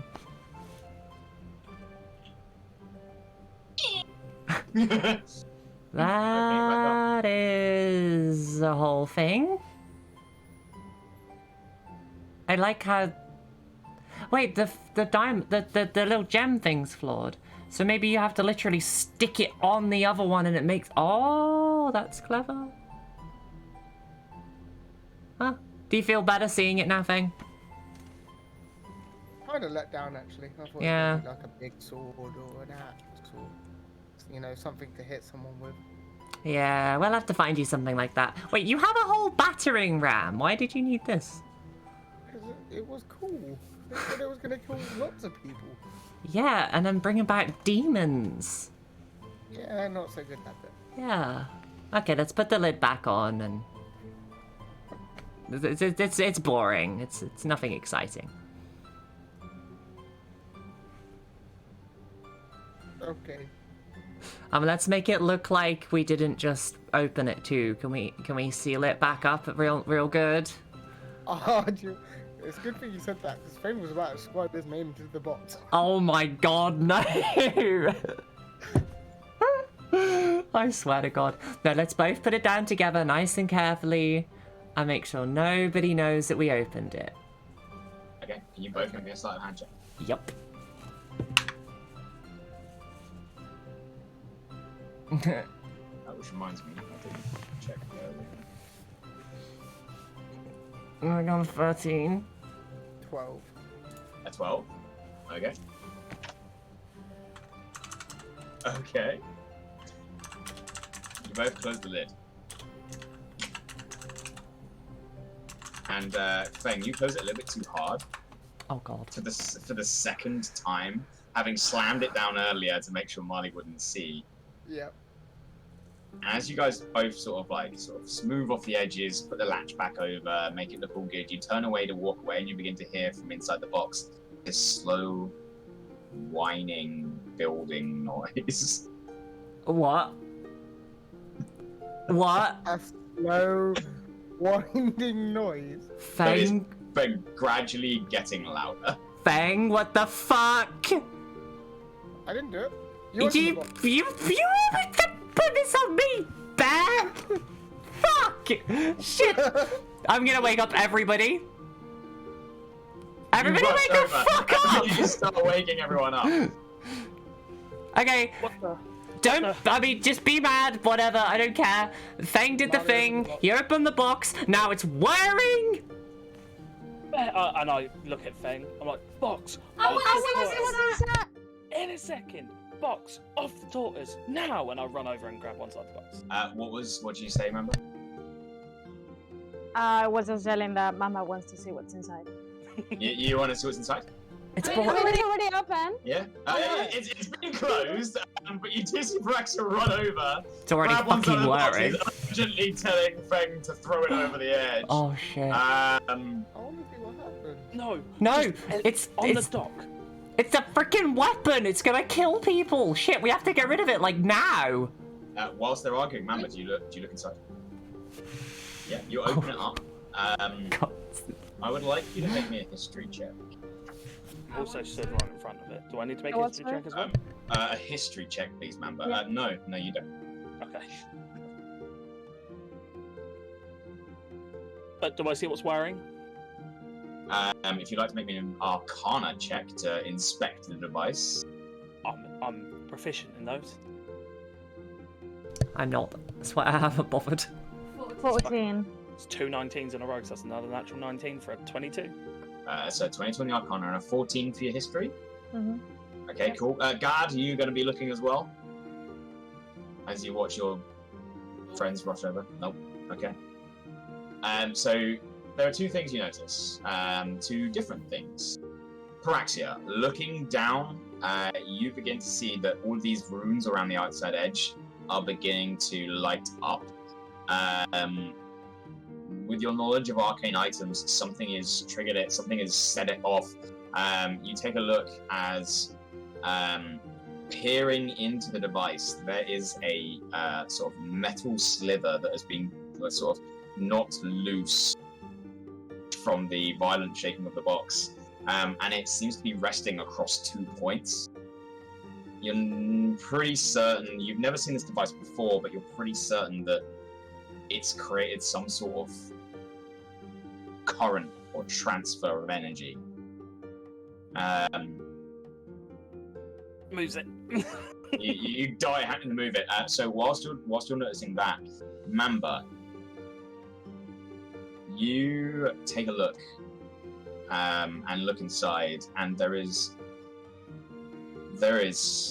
something you haven't seen since you were tiny, since stories from your family was told. And you specifically remember a really rough, rudimentary drawing of what one item used to be, or what you are pretty certain your ancestors believed it to look like. And you're looking at half of it. Can I? It's Paraxia holding it?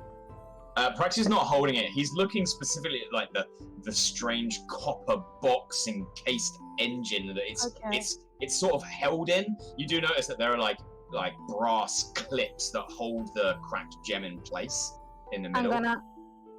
I'm going to take it with my bare hands. All right. You reach down, you grab the gemstone, and there is this almighty burning sensation. Can you please roll me a Constitution saving throw? At the same time, Paraxia, you grab that tiny little sliver of metal, and your hair stands on ends, and you fry immediately as you're electrocuted. Can you? Mamba, everyone get +4. On saving throw. Correct. With the super swamp thing thingy, I get +2 as well. I believe it's +4 from Marle. Oh no, she meant with the swamp. With my swamp thing powers. Yeah. Oh yes, yes. Okay. So +6.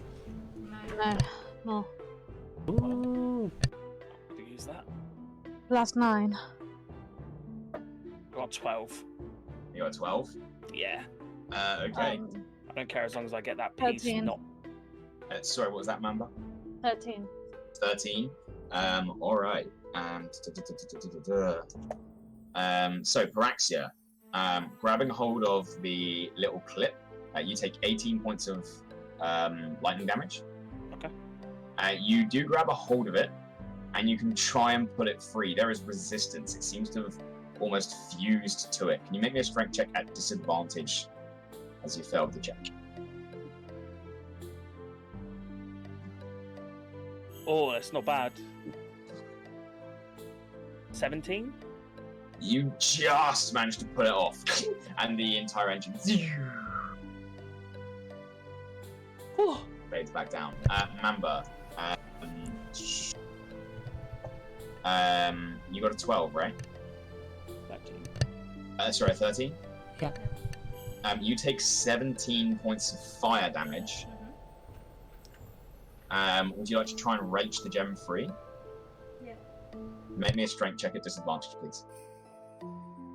You feel that this thing's wedged in there real tight.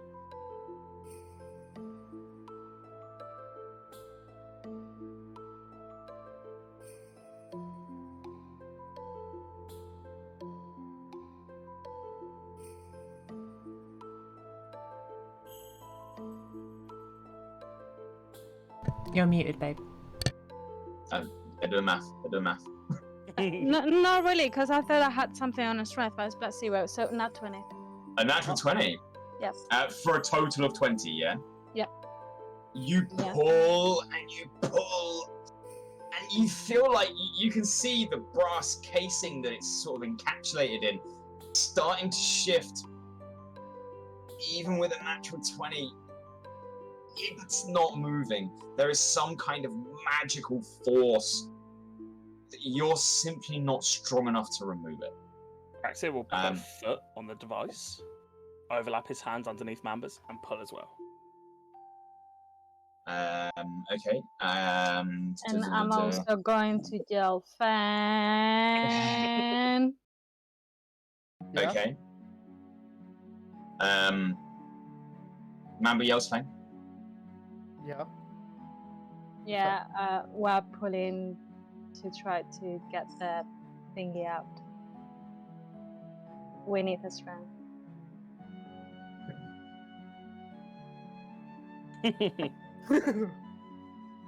Okay, so either Paraxia can roll and Feng can roll, or Feng can roll at advantage. Or Paraxia can roll at advantage. Who would like to do this? Roll each. Yeah, let's go for it. Let's go for it. Alright, so first thing that happens. Mamba, are you keeping your hand there as well? Okay, so first thing that happens, can all three of you make Constitution saving throws? +4. The engine itself has completely whirred down. It is no longer making a noise. Significantly better. That's a 17. 17. 17. Yeah, 17 as well. All three of you got a 17. You all pass. So you're going to take half damage, which is good, because I just rolled 3 8s. 8, 16, 24. You all take 12 points of fire damage. Can you guys please make me your strength checks flat this time? You passed the save, so it's not a disadvantage. It's a flat strength each. Yeah, just the two of you there. Big dice, Tom. Just Yeah. Unfortunately, Mamba, I can tell you now that it won't matter what you roll, I'm afraid. You're simply not strong enough. Yeah, it has a plus 0. I'm sorry. Natural 19 for a 21. 21, Feng. 18. 18. You guys pull and you get to the point where you're beginning to almost start bending some of the brass clips that hold it in place. But again, there is some arcane energy that's locking this thing in place. Am I aware of the fact that it stopped whirring? You know that it stopped whirring. There is, unless I'm mistaken, there is some sort of fervor in Mamba's actions. Maybe an insight check. Yeah. Maybe an insight check. I patted one Go away very well. from the device. There we go, that's better. Insight. 21. Mamba, how are you feeling at this point? Marle can sort of see, like, in your body language and your actions, what are they seeing? I'm angry. I want to get that stone. That stone shouldn't be there. Okay. That stone shouldn't be there. As you all try and pull, nothing happens to the point where Paraxia Paraxia removes his hands and pats Feng and Mamba to take their hands away. Maybe there's a better way you can get it free. I have a feeling our new friend might need to do that. He's going to try one more thing before pulling again. You said it's like brass clasps holding the gem in? Holding the gem in place, yep. Galad, I know you don't want anything to do this, but you can do this, right? And I'm going to Ray of Frost one of the clasps. You can do that too, right? Yep. Come and do it to the other side real quick. Why? Throw it the fuck overboard. Oh, wait, that's the plan if we get this gem out. If we throw it overboard, then someone's gonna get the rest of this and then put it back together, and then bing bang boom, we've got a big weapon again. This needs to be in the hands of the people that know how to destroy it, or the people that originally owned the parts of it or whatever. Like, we can't just, like, who the fuck are we? Just a bunch of people that don't know anything about what this is? In the middle of Marle talking, Paraxia got impatient. Prayer frosted the other side. Summoned a tentacle to pull him as he pulls with his strength. I swear to God. You. So, firstly, Feng, have you removed your hand from the gem? Or are you still pulling? Yeah, Mamba, what are you doing? Yeah. You're still trying to pull it out? Yep. Can you make me another Constitution saving throw?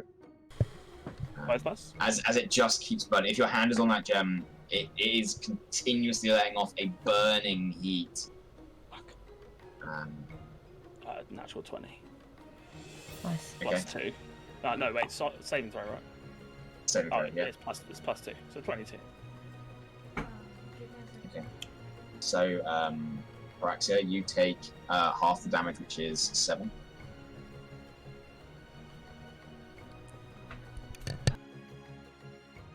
$15.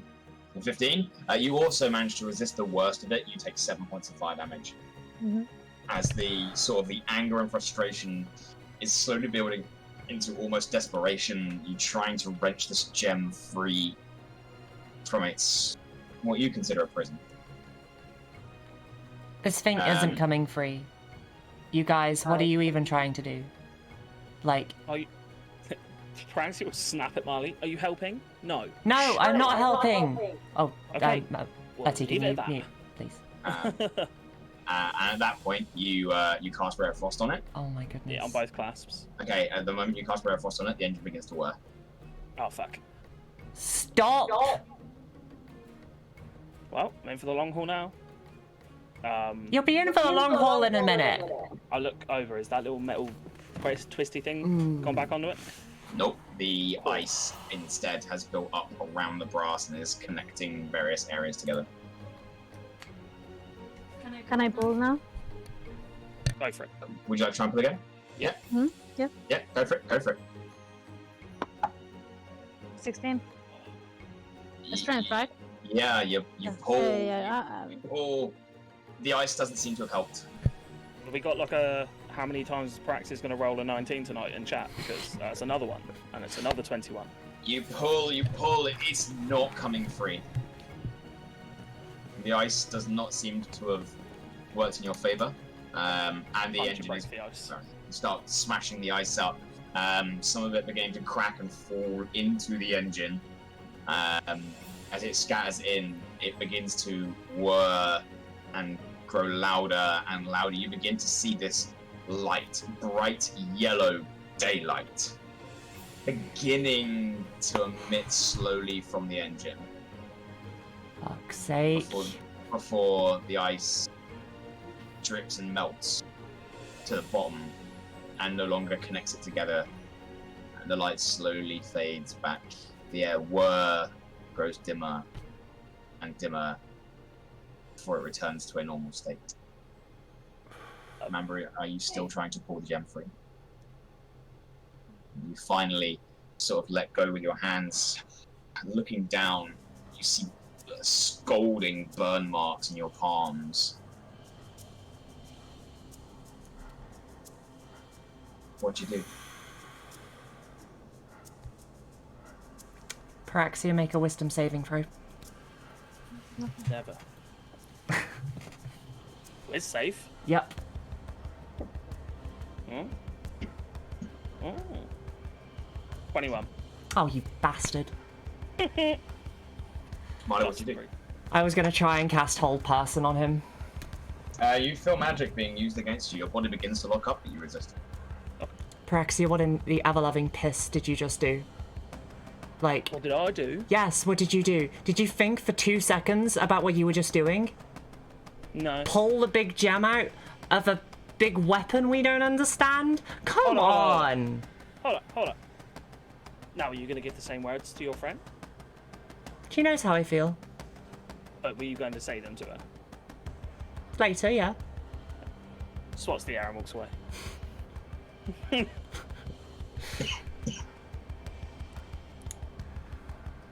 I just wanted to look at it. What Is did we... Chris's head underwater? Currently, yes. Yeah, he'll dive in the water and go sort of lay with his back on Krish. What have we Chris's head. learned today, everybody? Maybe don't open the mysterious box containing a giant jeweled weapon thingy-majiggy. We wouldn't have known it was a giant weapon with a jewel in it. We knew it was a giant weapon. We didn't know it was trapped, and we should have assumed that it was trapped. We wouldn't have known it was the son of my family. That's true. I believe 3 of us were sleeping while this happened. Yeah. I mean, I'm curious. I'm very curious. But, like, it's a weapon. What the fuck? What was that?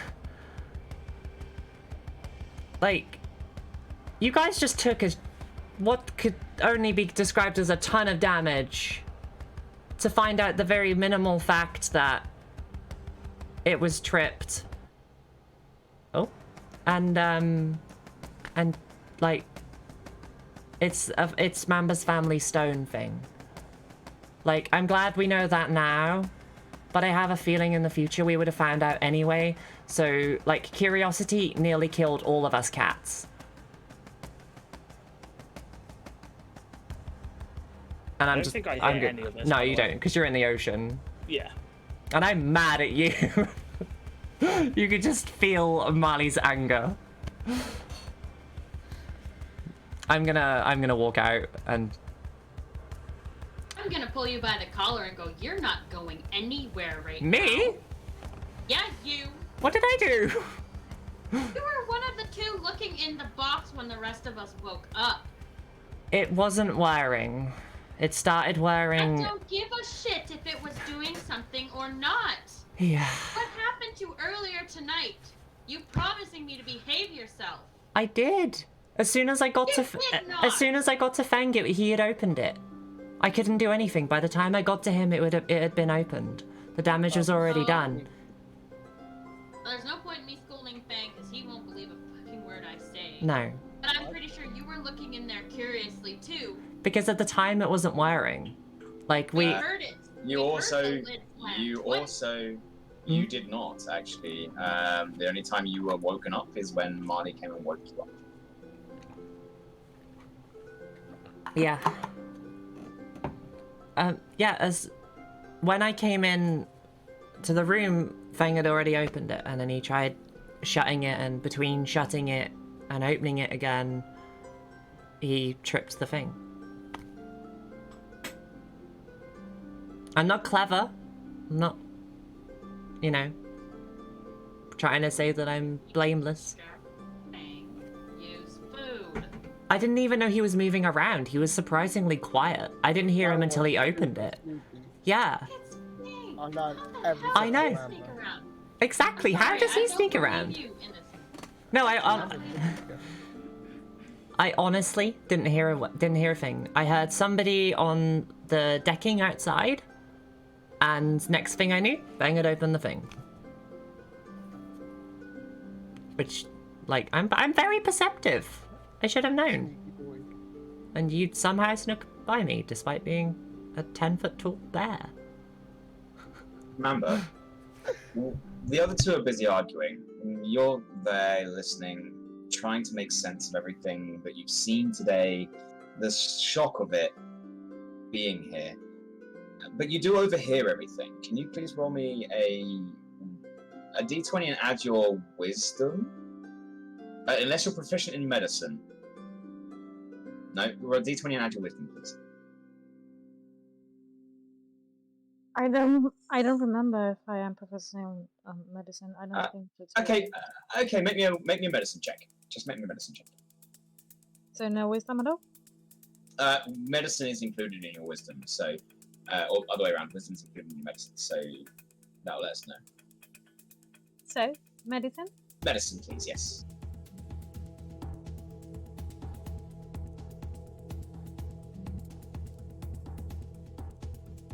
Then. 10? This is not the first time Feng has mentioned that he's learning from you, and yet you've never taught him anything. And although there's a lot, like, you've noticed him being closer, and you've noticed him doing quite a lot of things, you're starting to understand there's something wrong with Feng. However, that might not be at the top of your mind right now, but you're now aware that there's something medically wrong with Feng. He's definitely trying to copy you in a very obsessive manner that he never did before. Memory unlocked, I've just remembered. Yeah, Mamba is mildly aware that Feng is suffering from some form of madness. About that, I really did. Out of character, I really forgot about that. Oh no. I remember. Oh. I remember. I remember. So the worst part about that is, What? I've got it written down.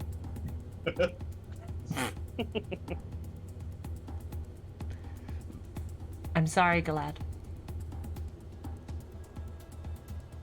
I'm trying. And we're gonna get rid of this thing tomorrow. It's better. Though they're coming at dawn, so. You know what? I don't think I'm gonna wait around here for them. I'm not going to find them or anything. I just don't want anything to do with this. So I am going to go sleep on the sidewalk. Okay. Because I am done with the stress for today. You know there are taverns you could go to, right?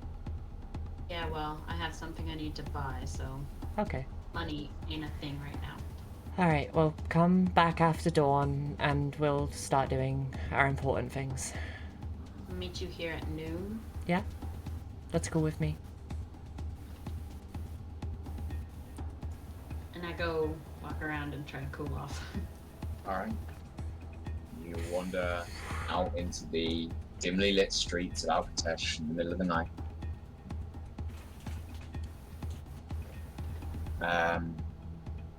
Marle, I'm assuming you're gonna go and calm down. Yeah, I'll play my lute for a little bit. Paraxia, you're submerged. Mamba, Feng, I'm just staying here next to the box. stay there next to the book. Yeah.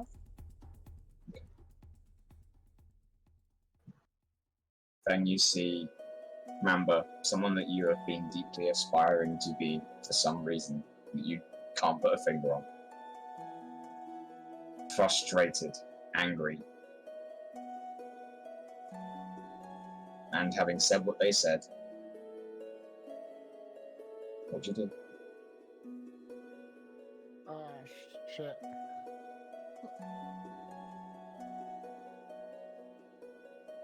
Oh, I'm gonna have to try and go for the stone, aren't I? I would like it to be known that I am on full alert. Okay. Like, I'm playing the loot, but I'm not playing the loot. Okay. At this point, you've just had quite a large argument. You're pretty distracted. But Mamba is also right there. Okay. Like The box is sat still next open, to the box. It's still open. Yeah, he's just gonna see Mamba upset and be like, I want to try and help. So he's going to try and rip that stone out. It's probably not going to work, but I'm gonna kill you both. Mamba, you do watch this. Is there anything you'd like to do, or anything you'd like to say? There is this. Yeah, Fan, don't touch it. You're gonna burn. Hand hovering just above it, ready to try and pull it out. just one go.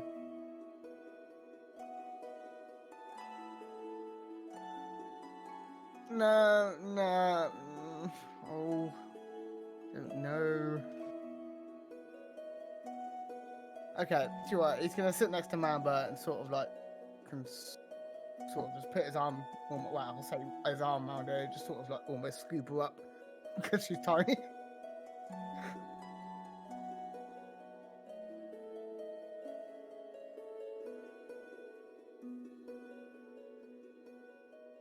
You just get scooped up into Feng's arms. It's warm, it's fluffy,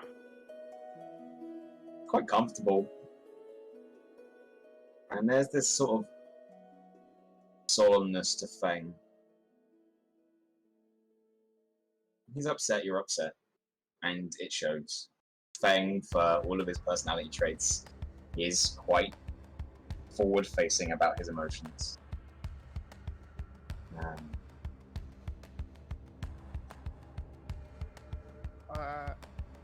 Mamba, if you want me to keep trying, I'll keep trying.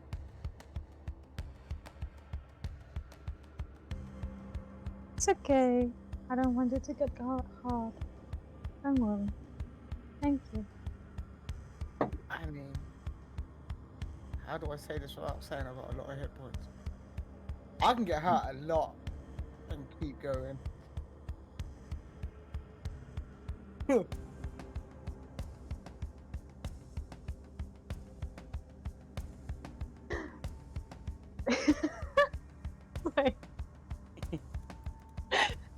It's okay, don't worry. Yeah, I just sit there and sort of console her a little bit. As tensions have risen, everyone goes about their separate areas. Some finding sleep, others taking their time to wander. If that is what everyone would like to do for now, that is where we're going to end tonight's session. As the sun begins to peak over the city of Pearls. Something tells me shit's going down next time. Yeah. Oh There my we go, guys. goodness. Next session, I'm just throwing everyone into the sea. Yeah, sure, I'm not really bad. Well, maybe not Paraxia, I'll throw him into the sand.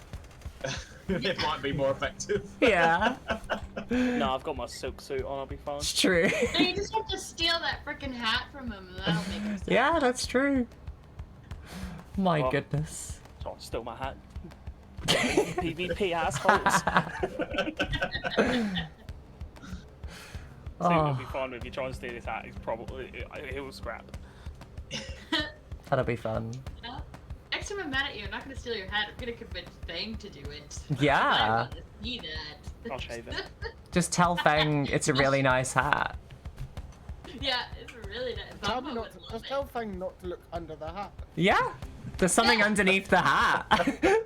There's a special egg. Just have to tell him don't touch it. There's a what? A special egg. Cadbury Easter egg. Yeah. Even though it's Halloween month. If we could have Halloween eggs. There's scream eggs over here. If you've ever had one of those before. Here too. Ah, I want a scream egg now. Well, I hope you've all enjoyed the session. That last half an hour emotionally exhausted me, but I'm good. There is Sorry. more there as the mystery of this box and what you guys have carried across the world will bring. So I think we'll let Pixie crack on with closing down the stream. Yo. And from the rest of us, I think it'll be a good night. Hell yeah. Goodbye. Thank you for the session. Take care. Ah. Bye-bye. I am... Yep.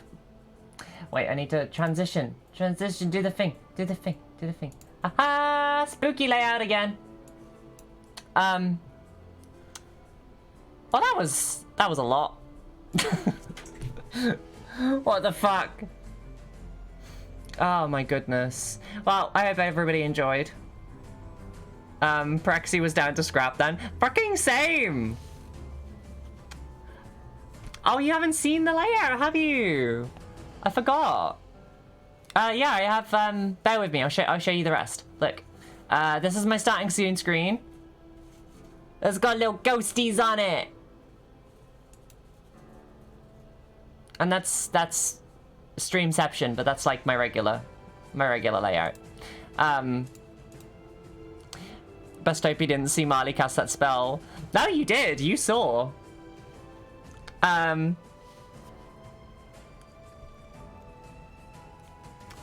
gonna have to have a conversation about that at some point, aren't we? I know exactly who I'm gonna go raid tonight. Add a funhouse mirror layout. It's the best. Wait, is there just like significant lag on stream today? I think there is, isn't there? That's annoying. Okay. Yeah, I know who I'm gonna raid. He hasn't been live. Well, he hasn't been live at the same time as I have been live for ages. Have a good night, Mike. Thank you for existing. So we're gonna raid my friend half gay, half elf. Half gay, half elf. I can't fucking type. Yeah, he's playing Final Fantasy XIV online, and I think that would just be really, really cool to go and chill and watch. So if you guys are up for attacking Scott with some hype, then please go ahead. I hope you enjoyed the session, and I will be back tomorrow. I'm playing Resident Evil 2, which is going to be super cool. But yeah, thank you, and I hope you have a good evening. I love you. Good night.